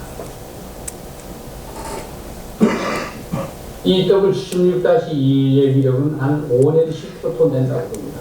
그 숫자가 정확하지는 않는데 대체적으로 한 25 내지 50개 정도가 되지 않나 이렇게 제가 판단하고 있습니다. 다양한 자료를 통해서 당연히 최종 사용 권한은 미국이 보유하고 있습니다. 그러나 MPG 퍼시픽이 필요한 상황을 건의한다면 미국이 굳이 막을 필요는 없습니다. 그렇죠? 그 상황이 악화되면 그 SSBN에 있는 다른 SLBM도 공유하고 또 더욱 악화되면 다른 미국 SSBM의 SLBM도 지원을 받는 그런 제대로 구축할 필요가 있다는 겁니다. 그리고 저는 문진국 정부에게 건의드리고 싶습니다. 비용 분담에 적극적이어야 됩니다. 여러분들 미국 입장에서 보면 당연히 미국의 이익도 있지만 동맹국을 방어하는데 그 비용 분담했으면 좋겠다고 생각하지 않겠습니까?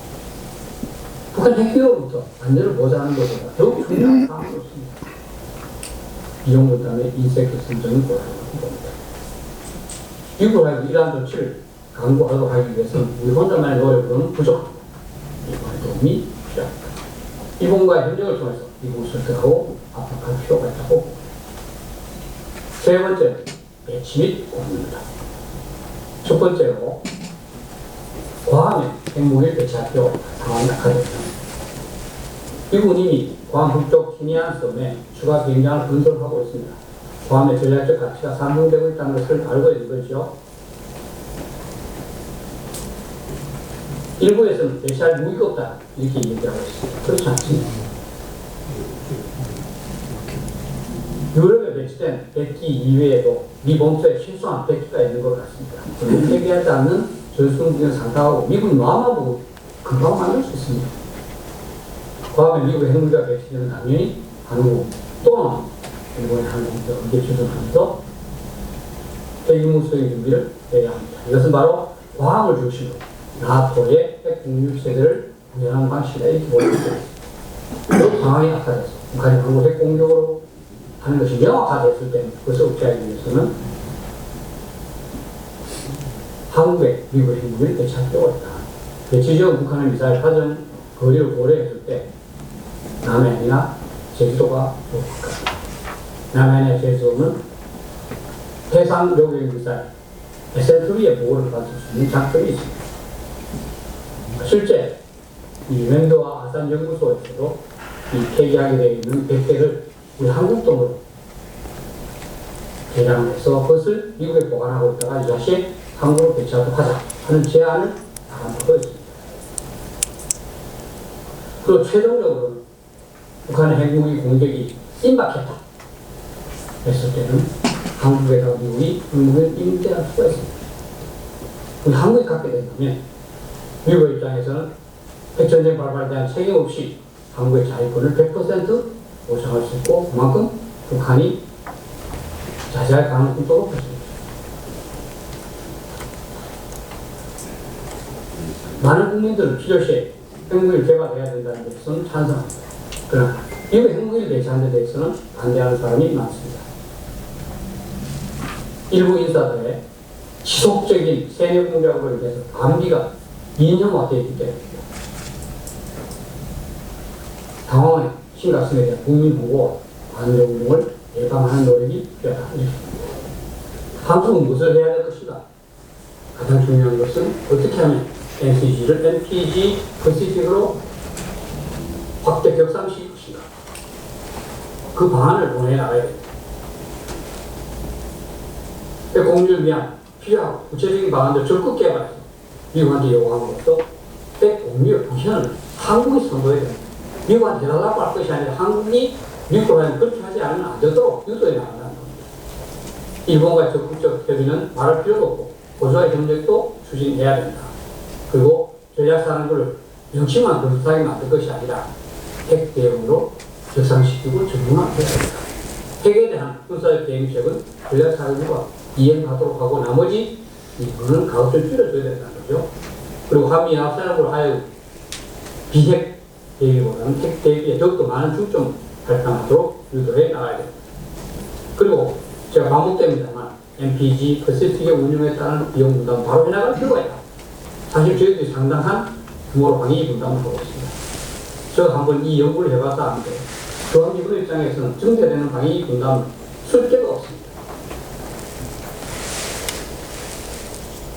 그래서 저는 이 LPG 퍼시픽 운영에 따른 행정 비용은 우리 방위 분담에서 나오도록 할 필요가 없습니다. 그러면 미국 입장에서는 비용 오해하지 않고 적극적으로 회의에 참석하고 세미나 같은 것도 할 수 있지 않습니까? 그죠?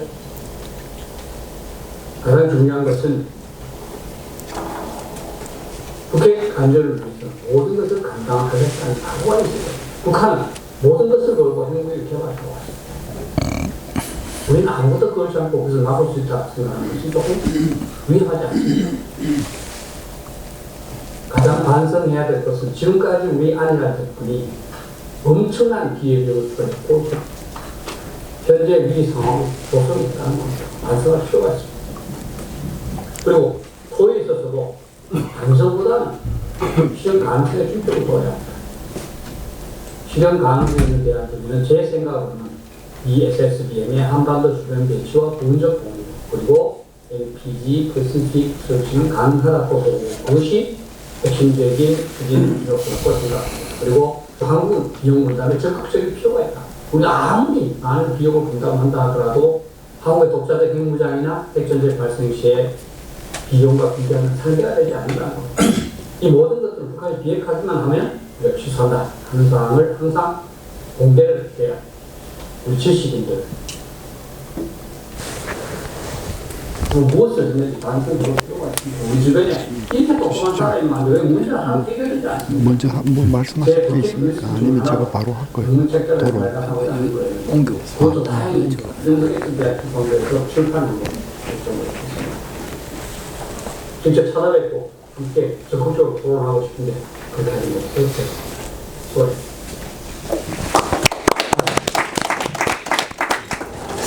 예, 여러분 잘 들으셨죠?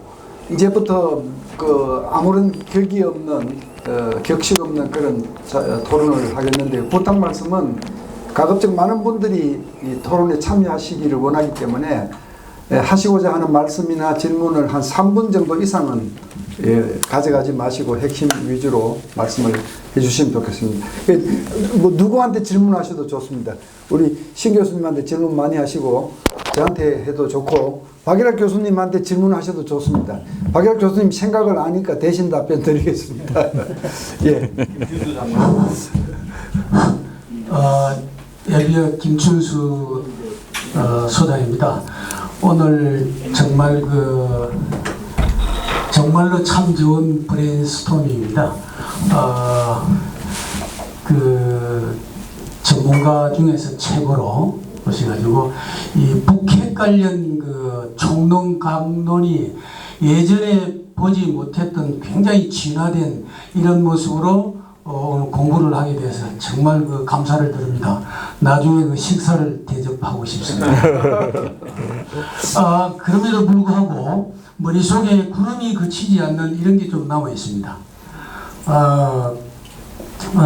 정말로 이 뱅법에 보면은 백전백성이 비선지 선자야. 부정이 구련지병이 선지선자야. 참 이게 엄청나게 참 중요한 말이고 기본인데 정말 오늘 발제하신 이 내용이 요렇게 요렇게 가고 요렇게 해줬으면 좋겠다 하는 이런 걸로 들립니다. 그래서 특히 이제 김태우 원장님은 많은 포럼에서 자주 뵙고 했는데 지난번에 서울역 식당에서도 말씀드렸듯이 이것이 정말 정치 무기 쪽으로 보다는 군사적 무기로 이렇게 좀 대비하는 쪽으로 제가 좀 받아들였습니다. 그렇다면은 제가 작년 11월에 국제 무역센터에서 민간 국방다 AI 관련한 이런 걸 발표를 하는데 보니까 감이 많이 옵니다. 네트워크 AI 프레임워크로 하고 휴먼 시큐리티 포 이걸 하면은 국가 자체를 바꿀 수 있다 하는 이런 걸로 했을 적에 대단히 눈에는 보이지 않는데 또 AI가 이렇게 가고 있고 하는데 이러한 내용으로 우리가 준비를 해 나가면은 북핵 관련 또 중국도 대비하는 이런 것들이 갈 수 있지 않을까. 이 초파리도 인간 능력으로 개발하면은 이것이 5만 년 걸리는데 지금 다 개발했더라고요 보니까. 그런 측면에서 대전문가께서 한 말씀 해주시면 좋겠습니다. 감사합니다. 네, 감사합니다. 질문 받으시고 예. 하겠습니다. 예. 자, 또 다른 분, 저기 마이크 우리 이국 한미안보연구소의 이국 한미안보연구소의 이국이라고 합니다. 고견 가르쳐줘서 정말 감사하고요. 저는 간단히 두 분에게 따로따로 질문 한번 드려보겠습니다. 첫째는 신인근 박사님한테 드릴 것은 저희가 미국 사람들 항상 만나면 동맹을 의심하지 말라고 얘기를 하시더라고요. 그러면 반드시 국내 핵탄두가 있어야 되느냐?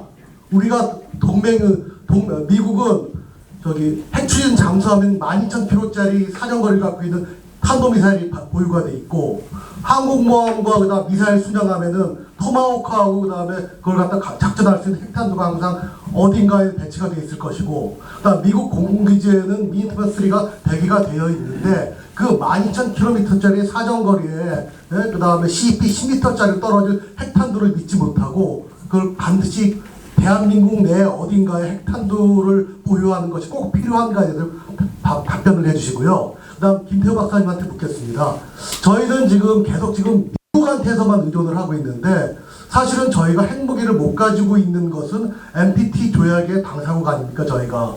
그리고 그다음에 NPT 조약은 내년도에 26년도에 리뷰 컨퍼런스가 있습니다. 그런 리뷰 컨퍼런스를 대비해서 대한민국에서 지금서부터 조약 8조에 의하면 각 조약국은 조약에 대해서 그다음에 개정에 대해서 논의할 수 있는 권한이 있으니까 저희가 지금 조약 10조처럼 탈퇴하겠다 이런 문제가 아니라 대한민국에 있는 이런 핵 위협 상황에 대해서 어떤 웨이버를 받을 것인가 아니면 그다음에 우리는 그다음에 NPT 조약에 대해서 조약을 충실히 지키고 있는 조약국임에도 불구하고 핵 위협이 점점 정진되는 상황에서 대한민국은 그러면 유엔이나 다른 그다음에 핵 5대 강국은 우리한테 무엇을 해주실 것인가에 대해서는 따로 좀 해주셔야 되지 않을까라고 해서 질문 넣고 있습니다.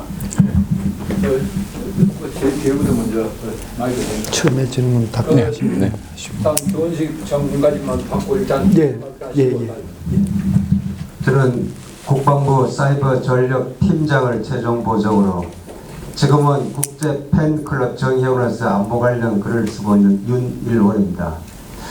지금 아주 좋은 주제, 좋은 내용을 많이 들었는데 사실은 이제 대표적으로 전술핵 배치, 그다음에 비핵화 철폐, 미군에 의존할 수밖에 없는 우리 안보 현실인데 사실은 만약에 전술핵 배치를 한다고 하면 우리 지금 이 정치 여건 국내 성향상 핵 전쟁을 하겠냐고 이 아마 한마디도 못 던지고 이 아젠다가 사라질 거거든요.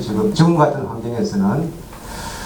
그래서 이 안보를 뒤덮고 있는 것이 미군이라기보다는 국민 전체 의식 수준 혹은 안보에 대한 이상한 생각들이 있는데 이것을 해결하지 않고서는 핵 문제에 아무것도 해결할 수 없다고 저는 보거든요.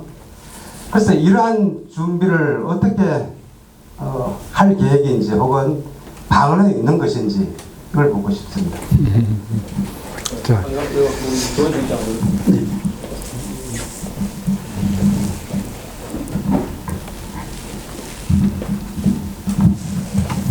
지금 내가 좀 답변하고 한국전력문연구소 하고 싶은 거 하시면 세 분의 업데이트된 발표 잘 들었습니다.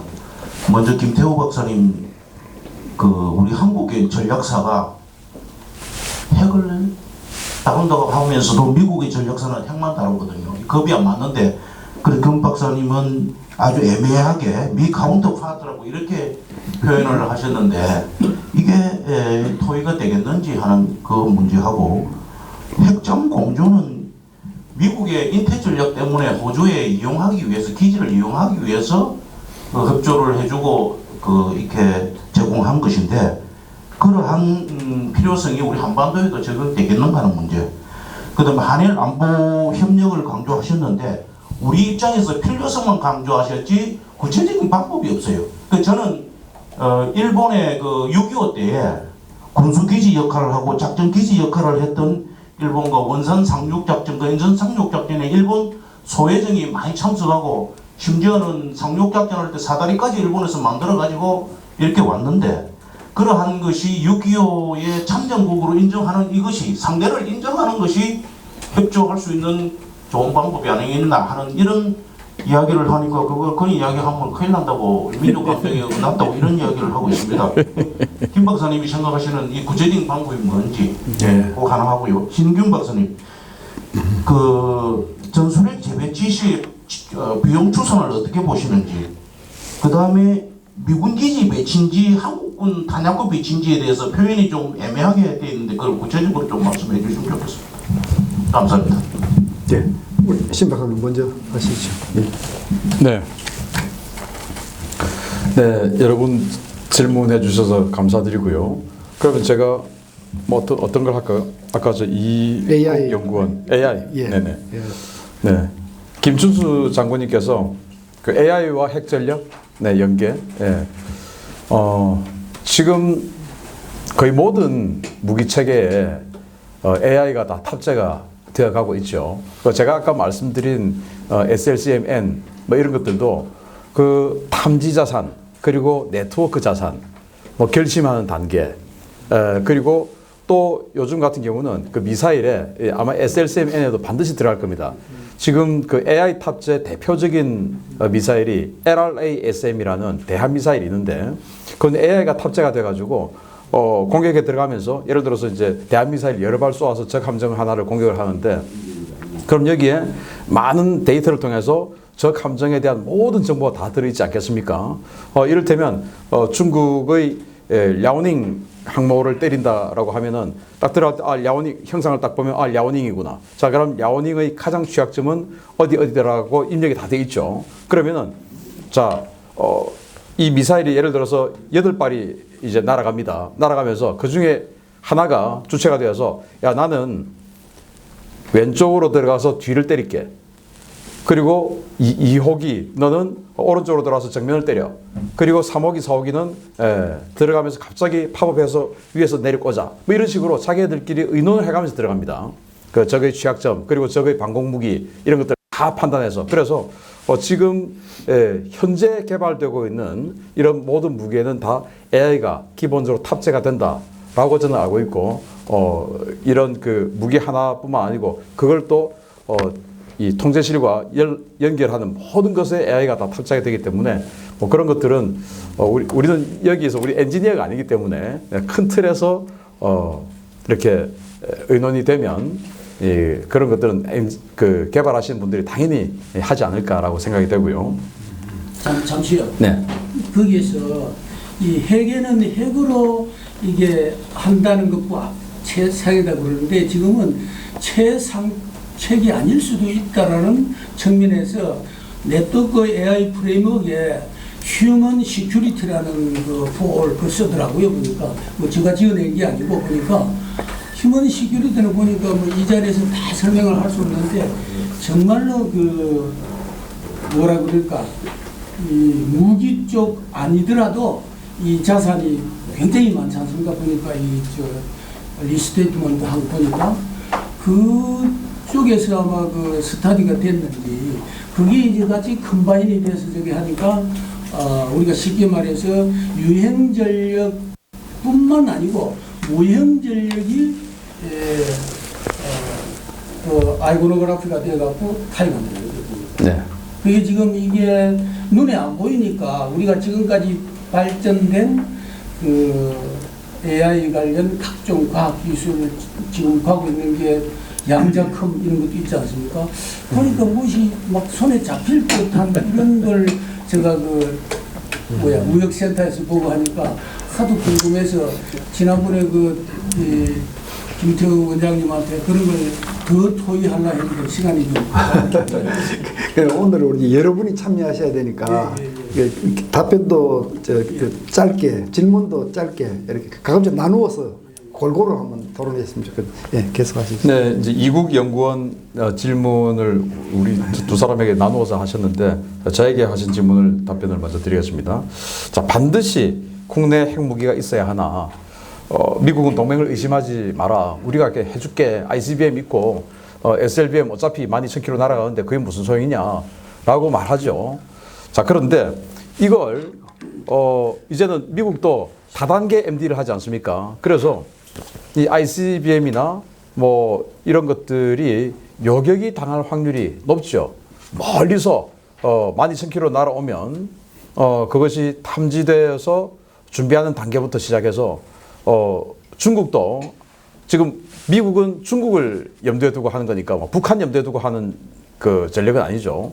그래서 중국도 반드시 3단계, 4단계 요격 체계를 가지고 있기 때문에 당신네들이 중국을 공격하려고 하면은 이 펀치를 날렸는데 그 펀치가 실패해버리면 다시 또 재반격을 받으니까 위험하지 않냐. 자, 그러면 중국을 공격하려고 할 때 가장 성공 확률이 높은 것은 가까운 데서 때리는 거다. 그러니까 우리 한반도가 제일 가까우니까 너희들이 여기 배치를 하는 것이 너희들에게 전략적으로 유리하다. 우리에게 필요하다 또 있지만 너희들에게 더 중요하지 않느냐라고 해서 우리가 제가 아까 말씀드린 건 유치하자였습니다. 유치. 왜? 일본이 경쟁을 하고 있으니까. 그래서 이미 이런 분야에 있어서 중국은 굉장히 경계심을 가지고 이미 중국 외교부에서 만약에 미국의 중거리 미사일이 한국에 배치가 된다면 감당할 수 없는 후과가 있을 것이다 라고 이미 재작년에 이야기를 했습니다. 이 MDTF가 배치가 될까 봐. 왜냐? 일본에 배치가 되면 한국에 아까 제가 군산기지라고 말씀드렸는데 군산기지보다 2분 더 걸려요. 2분이 어떤 정도의 효과를 발휘할 수 있을지 저는 지금 계산이 안 됩니다만은 5분과 3분은 꽤 큰 차이가 있을 것 같습니다. 그래서 그런 것들을 미국에 어필해서 유치하자라는 그런 차원이었고요. 뭐 ICBM이다, SLBM이다 다 좋은데 미국 너희들이 더 좋지 않냐라는 거고. 주은식 장군님께서 말씀하신 전술핵 배치 비용은 사실 제가 모르겠습니다. 네. 장소는 당연히 한국에 독자적으로 배치를 해주진 않을 것으로 봅니다. 그래서 아까 제가 말씀드린 게 군산기지가 확률이 제일 높지 않겠냐. 그 군산기지를 이야기했을 때 미국을 설득할 수 있는 가능성이 제일 높지 않겠냐라고 말씀을 드렸던 거고요. 그리고 핵잠 공유 이거 저 김태호 박사님께 말씀드렸는데 제가 좀 해보겠습니다. 연구를 많이 한 분야가 돼서. 하십시오. 오커스 레짐을 통해서 이제 호주에 그 핵잠수함을 건조할 수 있는 기술을 주고 지금 버지니아급 핵잠수함 5척을 미국이 호주에 팝니다. 그리고 호주는 버지니아급 핵잠수함의 전투체계 그리고 영국의 아스티드급 핵잠수함의 선체 이걸 짬뽕해가지고 호주는 2030년대 후반까지 핵잠수함을 만들겠다라고 하고 있는데 그건 뭐 가서 봐야 아는 거고요. 일단 5척을 미국이 팔기로 했습니다. 자 이렇게 호주에 팔고 하는 것은 다윈이나 뭐 이런데 군사 기지를 쓰려고 하는 생각도 있지만 자기네들이 핵잠수함이 부족했습니다. 지금 남중국해에서 중국을 억제해야 되는데 여기에 호주 니들이 좀 참여해서 니들이 좀 비용 부담 좀 하자라는 차원에서 오커스 레짐이 만들어졌고 남중국해에서의 그 하이난다오에 있는 중국 핵잠수함 기지에 대한 헌터 킬러를 호주가 좀 맡아달라라는 건데 그러면 우리도 반대로 이제 북한이 핵 탑재 잠수함을 가지게 됩니다. 지금 뭐 거의 실전 배치에 곧 초일기에 들어가고 있는 상황이지 않습니까? 그게 뭐 우수하든 안 우수하든 간에 그러면 이 심포 지역에 대한 마양도 지역에 대한 헌터 킬러도 반드시 필요할 겁니다. 그런데 지금 미국은 핵 잠수함 숫자가 절대적으로 부족한 상태에서 남중국해 소요도 없어서 호주에게 지금 러브콜을 했는데 거기다가 다시 마양도까지 헌터 킬러를 해야 된다면 미국은 잠수함 숫자가 너무 적죠. 그래서 그런 것들을 우리가 대신 해줄게 라고 한다면 우리에게 핵잠수함 건조의 어떤 그 가능성이 크게 열리지 않을까 그런 논리로 접근하면 되지 않을까라고 생각합니다. 이상입니다. 네. 예, 감사합니다. 저도 뭐 간단히 보태면서 또 말씀드리겠습니다. 이 핵 문제의 AI 기술을 접목하고 하는 이게 앞으로 우리 과제지요. 그러나 이제 제 생각으로 AI 적용이 가장 시급한 곳은 사법부입니다. 제가 보기에는. AI는 절대로 이념이나 뭐 이런 친분 관계로 재판하지 않습니다. 정직합니다. 예, 뭐 그렇게 제가 좀 더 보태드리고요. 그다음에 이제 굳이 이 한국에 핵무기 있어야 되느냐 이제 우리 물리적인 면을 설명을 잘 하시는데 신 박사님께서 사이클라지컬리요 굉장히 중요합니다. 아까 우리 박일학 교수님 얘기하셨잖아요. 온사이트 프레센스를 이게 핵 게임은요 결국은 궁극적으로는 칼자루 진 최고 결정권자의 심리 게임입니다. 퍼셉션, 미스퍼셉션 그러니까 어떻게 인식해서 어떻게 결단하느냐에 따라서 결과는 달라지는 겁니다. 그 중간 과정에서는 기계들이 돕고 AI가 돕지만 결국은 사람이 마지막에는 판단하는 겁니다. 근데 여기 상대적으로요, 북한이 봤을 때 이 핵무기가 미국 본토에 있지 않고 바로 가까운 거리에, 지금 거리에서 바로 날아오기 근처에 있다고 생각하면 훨씬 더 억제력을 느낍니다. 예, 억제력이 높습니다. 그게 소위 현장에 배치했을 때 심리적 효과거든요. 그 이제 우리가 위치를 정할 때는 결국은 이 양쪽을 계산을 해야 됩니다. 한반도에 핵무기가 들어오면 막 한국에 또 좌파들이 막 날뛰고 막 반대하고 난리 칠 거 아닙니까? 이런 데서 얻는 마이너스와 우리가 안보에서 얻는 이익이 어느 것이 더 큰가 이런 거를 늘 계산해서 적절한 위치를 아마 정해야 될 것이다.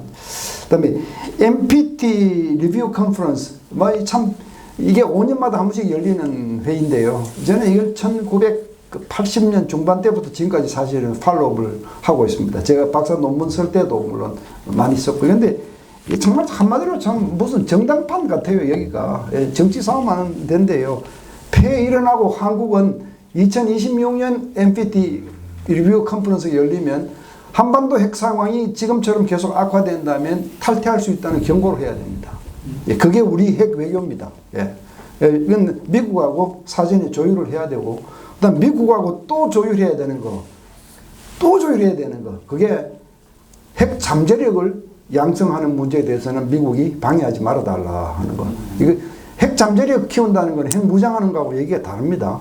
미국한테 우리가 보장해 줄 것은 동맹이 반대하는 상황에서 우리가 자체로 독단적으로 핵무장 선을 넘지는 않는다는 건 확실히 해주고, 그러나 아까 제가 말씀드린 치명적 시차를 줄이기 위해서는 많은 무슨 낭패스러운 상황이 닥쳤을 때 빨리 우리 것을 내밀 수 있어야 됩니다.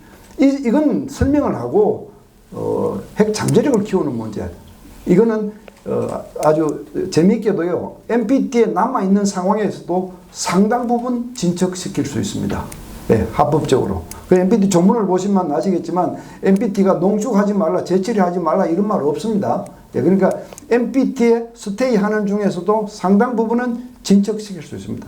저희들 그 프로젝트에서는 그걸 대동강 프로젝트라고 이름을 일단 지었었는데 그 작업을 우리 정부는 해야 한다. 그러니까 NPT 탈퇴할 수 있다는 경고와 함께 같이 해야 된다. 그렇게 생각하고 윤 장군님 질문 있지 않습니까? 이 결국 동문서답할 수밖에 없습니다. 핵 문제가 아무리 중요해도 대한민국이 그쪽으로 움직이지도 않고 뭐 정치하는 사람들은 뭐 이상한 사람들이 다 뽑히고 이상한 사람들한테 국민들이 계속 표를 주고 사실 이런 상황에서 이거 답은 질문은 동쪽에서 하셨지만 답은 서쪽에서 찾을 수밖에 없습니다. 예? 국민이 깨야 되고요. 안보 교육 제대로 시켜야 되고요. 그 다음에 뭐 국정을 간첩 못 잡게 하는 거 지금 두서됩니까? 좀 바꿔야 되고요. 개헌해야죠. 개헌해서 이념적으로 문제 있는 사람들이 공직사회에 들어오지 못하게 하는 어떤 근본 장치도 필요하고 교육 바꿔야 되고요. 전교조가 빨간 교육 못 시키게 금지해야 되고 사실 이게 이쪽서부터 이렇게 해제하지만 이쪽에서 가능해지는 일이기 때문에 참 저희도 깝깝하다.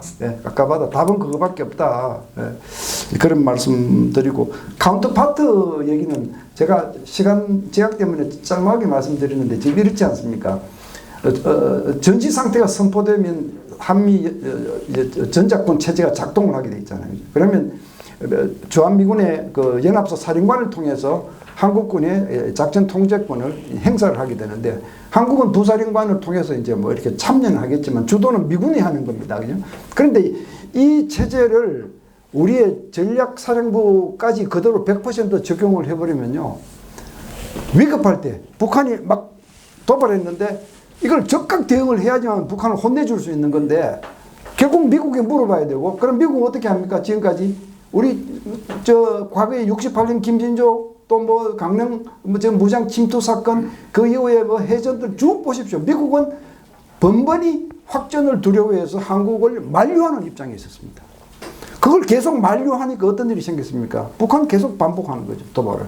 그래 혼을 내줄 수 있다는 체제를 가지기 위해서는 그 전시작전 통제권 그 카운터파트가 주한미군 연합사가 아닌 직접 미국의 전략사령부가 돼야 될 수도 있어요. 예, 더 빨리 신속하게 결정해서 이 문제는 간단한 문제가 아닌데 그런 문제를 제기한 겁니다. 예, 제 생각으로는 그 중간에 좀 헐렁한 데가 있어야 돼요. 어떤 부분에서는 한국이 단독으로 리액션을 할 수 있는 대목이 있어야 돼요. 예, 이제 그런 얘기를 했던 것이고 한일 안보 공조 같은 얘기입니다. 이건 국민의식에서부터 시작돼야 되는 거 아닙니까? 이 교육이 제대로 된다면 문제 없다고 보는데요.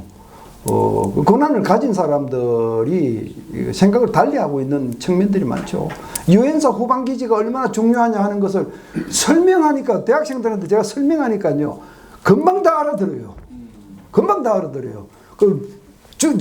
일본 땅이 있지만 대한민국의 전쟁을 억제하는 역할을 사실 해주고 있잖아요. 전쟁 나면 거기에서 투입되는 군대들이 갖추어서 한반도로 넘어올 수 있는 중간기지인데 그러니까 학생들이 그게 그런 거냐고. 예? 참 이런 문제는 결국 국민이 깨어나야 되고 깨어난 국민이 깨어난 정치권을 만들어야 되고 깨어난 정치권이 깨어난 대통령을 뽑아야 되고 이런 문제인 것 같습니다. 예. 예. 한 시간이 한 2분인데 짧게 다른 분 하려도록 여러분의 질문을 하려는데 한국군사문제원 개원 연구하고 있는 박교라고 합니다. 말씀 잘 들었습니다. 항상 북핵 문제 연구할 때마다 좋은 말씀 많이 주시고 그렇게 해서 많이 공부를 하고 있습니다. 그런데 저는 우리나라의 전쟁 전략이 있는가에 대해서 퀘스천 마크를 갖고 있는 사람입니다. 전쟁이라는 것이 군사부문이고 비군사부문이 있는데 군사부문은 나름대로 국방과학장 이렇게 하고 있는데 비군사부문은 정부하는 부분인데 그 부분은 충분히 민방위 이렇게 표현되는데 그것이 너무 허술하다. 오늘 몇 가지 말씀을 쭉 하셨는데 이것은 전부 다 이제 군사 부분이고 우리 독단으로 할 수 있는 게 거의 없지 않습니까? 솔직히 또 그렇게 추진하는 과정에서 대단히 큰 사회적 비용도 발생할 수 있는 그런 부분들이고 그럼에도 불구하고 전이다마는 그런 점도 염두에 두면서 한 가지만 좀 말씀드리고 싶은 것은 우리가 이렇게 그 정부 대비 부분들이 너무 준비가 안 되고 있기 때문에 같이 하시면서 이런 것도 하면서 정부에서도 민방 비상대부분도 이렇게 같이 해야 된다라는 꼭 말씀을 해주셨으면 좋겠습니다. 그것은 국민을 살리는 길이지 대단히 중요한 문제인데 여기 저 한국전략문제연구소장이 있습니다만 그래서 여기 북핵 대비 민방위 및 국가비상 대비 뭐 책자도 나오고 있고 지금 북핵 대비 정부연수 방안도 하고 있는데 이 부분이 너무나 워낙 안 돼 있기 때문에 계속 이런 문제를 제기하고 이렇게 하는 것이니까 이 북핵이 대비해서 군사부만으로 할 수 있는 부분은 절대 아니다. 같이 병행해야 된다라는 것을 염두에 두시면서 해줬으면 좋겠다라는 말씀을. 네, 알겠습니다. 자, 좀 많으신데 우리 이제 모처럼 김홍철 장군. 간단히 해주세요. 네, 안녕하십니까. 전 세종대학교에 있는 김홍철입니다. 네, 제가 오늘 높으신 선배님들 많은데 간단하게 질문할게요. 일단 제가 제 최초 그 북핵 대응 전략과장을 했습니다. WMD 전략과장을 하면서 2018년에 우리나라 최초 북핵 대응 전략서를 썼죠. 그게 어떤 내용하고 제일 가까우냐면 박희학 교수님이 오늘 발표하신 내용하고 상당히 근접을 합니다. 근데 이제 대부분 민주주의 국가에서 어떤 군사정책을 얘기할 때는 여야에 대한 언급을 안 한 상태에서 어떤 형태의 의사결정이 정책으로 반영이 될 수 있느냐에 신경을 써야 되는데 그런 부분이 너무 정치적인 색깔에 가려지다 보니까 진짜 필요한 요인을 얘기 못 하더라고요. 그래서 그때 제시한 거는 한국의 전술핵을 재배치해야 됩니다라고 얘기를 했는데 정치적인 문제가 있기 때문에 안 되고 그러면 미국에서 미니맨을 쏘자 뭐 정확도의 문제가 또 있고 날아오는 과정에 중국과 러시아를 거쳐야 되니까 오인에 대한 요인이 있다. 그래서 이제 DCA 항공기를 운영하는 방식으로 대응 전략을 세우자. 과정은 다 있습니다. 세부적인 건 더 이상 못 하고요. 결과적으로 최종적으로 채택된 것은 잠수함이죠. 왜? 결국 보여주지도 않고 억제력을 발휘할 수 있는 형태니까 문재인 정권 때 그랬으니까. 그래서 앞으로는 우리가 핵에 대한 논의를 많이 하지만 진짜 정책 반영을 위해서 하는 것인지 아니면 그냥 논의를 위한 논의가 되는 것인지에 대해서 좀 생각을 해봤으면 좋겠고요. 마지막으로 그 스텔스 F-35로 군산기지 항공기 전환되고 그 B-61 12에서 13으로 정밀도를 높여가고 있다. 거기까지는 말씀드리겠습니다.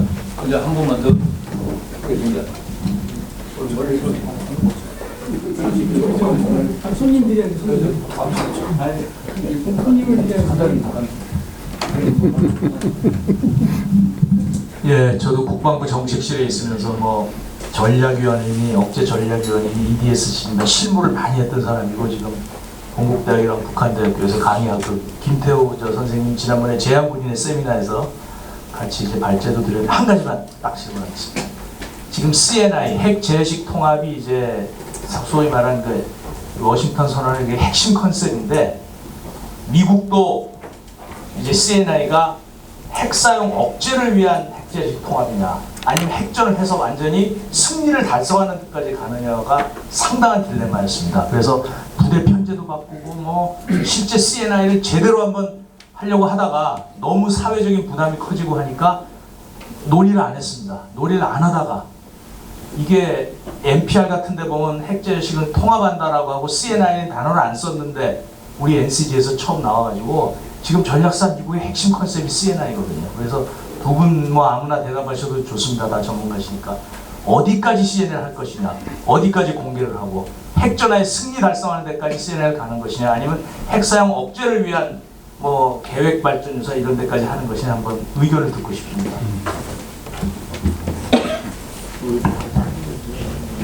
예, 오늘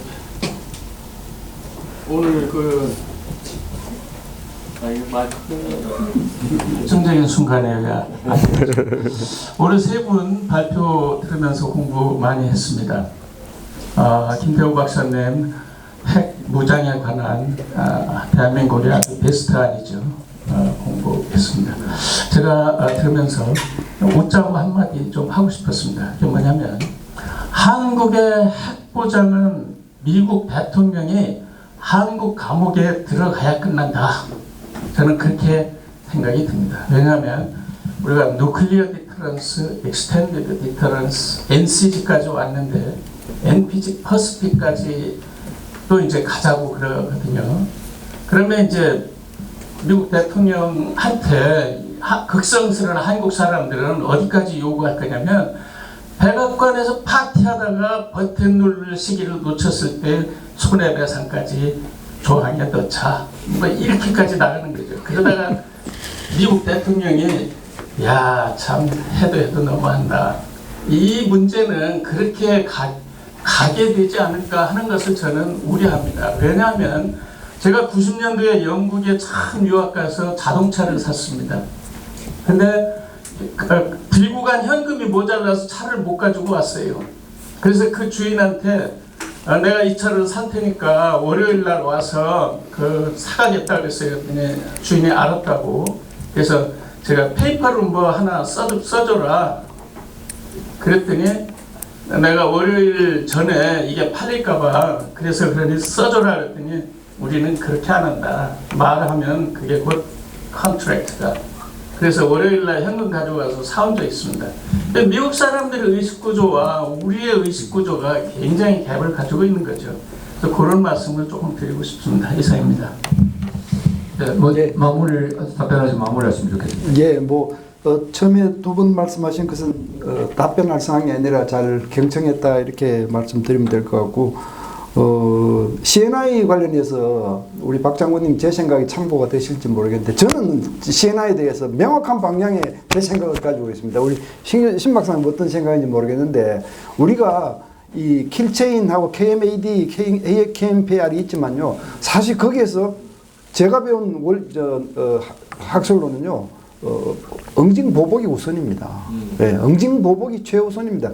핵전쟁을 지금까지 수십 년 동안 억제해온 핵심도 사실은 응징보복이거든요. 그렇다면 CNI는요, 핵 상황이 벌어졌을 때, 북한이 핵 도발을 했을 때, 한국의 우리 삼축체제에서 발휘할 수 있는 그 컨벤셔널한 역량과 미국의 핵 역량이 합쳐져서 이렇게 보복할 것이다 하는 능력을 계속 보여주는 그쪽에 포커스를 맞춰야 한다. 저는 항상 그렇게 생각해 왔습니다. 우리 마지막에 홍 교수님 말씀하신 일종의 푸념 같은 참 말씀을 하셨는데, 현실을 개탄하시는, 저도 우리 매일 개탄하지 않습니까? 이게 지금 한국이 핵 문제에 대해서 미국을 상대로 돌파해야 될 것은 반드시 돌파하고, 그걸 돌파하기 위해서는 자기 직을 걸어야 되는데 아무도 그렇게 안 한다는 거죠. 지난 35년, 40년 동안 우리 공직자들, 우리 국회의원들이 연봉 많이 받고 뭐 했느냐? 제가 보기에는 신구하원령이다. 제가 이 얘기 여러 번 하잖아요. 예? 어린 비둘기가 어찌 저 산을 넘겠는가? 이렇게 하고 그냥 발가벗고 미국에 의존하고 뚫어야 될 동맹회계 과제들은 뚫지 않고 그냥 편안하게 임기 맞추고 다 사라져간 거예요. 그래서 이 악순환의 고리를 저희는 끊고 싶다. 사실 이제 이런 생각에서 이번 연구도 하게 있습니다. CNI CNI 관련해서 한 말씀 드리겠습니다. 여기는 한국군사문제연구원에서 주최하는 세미나고, 제가 군사문제연구원에서 의뢰해서 저도 그 논문을 적었었습니다. 그리고 다 군 출신 또는 군 출신이 아니라도 군사 전문가들만 모이신 그런 세미나 자리인데, 여기에서 논의되는 것은 당연히 핵 전쟁에서 승리하는 것을 전제로 우리는 이야기를 하는 것이 우리의 의무다라고 생각합니다. 그것을 어떻게 활용할 것이냐라는 것은 정치인들이 결심할 것이고, 그거를 핵 사용을 억제하는 데 사용할 거냐 하는 것, 그 결정은 정치인들이 국회에서 세미나 하면 거기서는 이제 그런 논의가 돼야 되지만, 이 자리는 반드시 핵 전쟁에서 승리하는 그런 그 근본을 두고 논의가 되는 자리라고 생각을 합니다. 예, 감사합니다. 제가 마지막 공지 한 말씀 드리겠습니다. 우리 베트남전에 참전했다가 양민 학살했다는 제목으로 지금 손배소가 걸려서 1심에서 패배한 거 여러분 알고 계시죠? 사실 그때 우리 김영철 원장님하고 우리 연구원 사람들이 각별한 신경을 썼습니다. 왜냐하면 세계 전쟁사에 그런 적이 없잖아요. 수만 명, 수십만 명이 대량으로 민간인들이 죽는데 개인이 손배소를 청구해서 상대방 정부에게 만약 그게 그 손배소가 그 사람들이 성소를 해서 수많은 사람들이 나도 내 나라 이렇게 하면 양국 관계는 어떻게 되며 예? 대한민국 어디 감당을 합니까? 사실 이런 문제 때문에 2심에서 이기기를 간절히 바라고 저희 연구원에서 세미나도 하고 여러 가지 노력을 했는데 불행스럽게도 2심에서 또 졌습니다. 지난 1월 17일 뭐 얼마 전에 졌습니다. 아마 우리 법무부에서 이 탄핵 이 정치적인 혼란 속에 제대로 대응을 못한 것 같은데 저희 연구원에서 제가 사실 이 문제를 국방위원장 성일종 의원한테 얘기를 했고 성일종 의원이 그 자리에서 국회에 파견되어 있는 그 판사를 오라고 해서 그 자리에서 얘기들을 보고를 했고 글도 보냈습니다. 그래서 그 판사님이 답변이 왔는데 저도 읽어보고 보고서를 써서 행정처장, 법원 행정처장한테 보내서 대법원에서 어떻게 할지 좀 알아보겠습니다. 뭐 여기까지 사실 저희들이 노력을 했는데 이 문제는 우리가 대법원까지 패소를 하는 이런 일은 결코 저도 보고 싶지 않고 여러분들 보고 싶지 않을 겁니다. 예, 좀 같이 우리 많이 확산시켜서 이길 수 있도록 좀 해주시면 감사하겠습니다. 예. 대단히 감사합니다.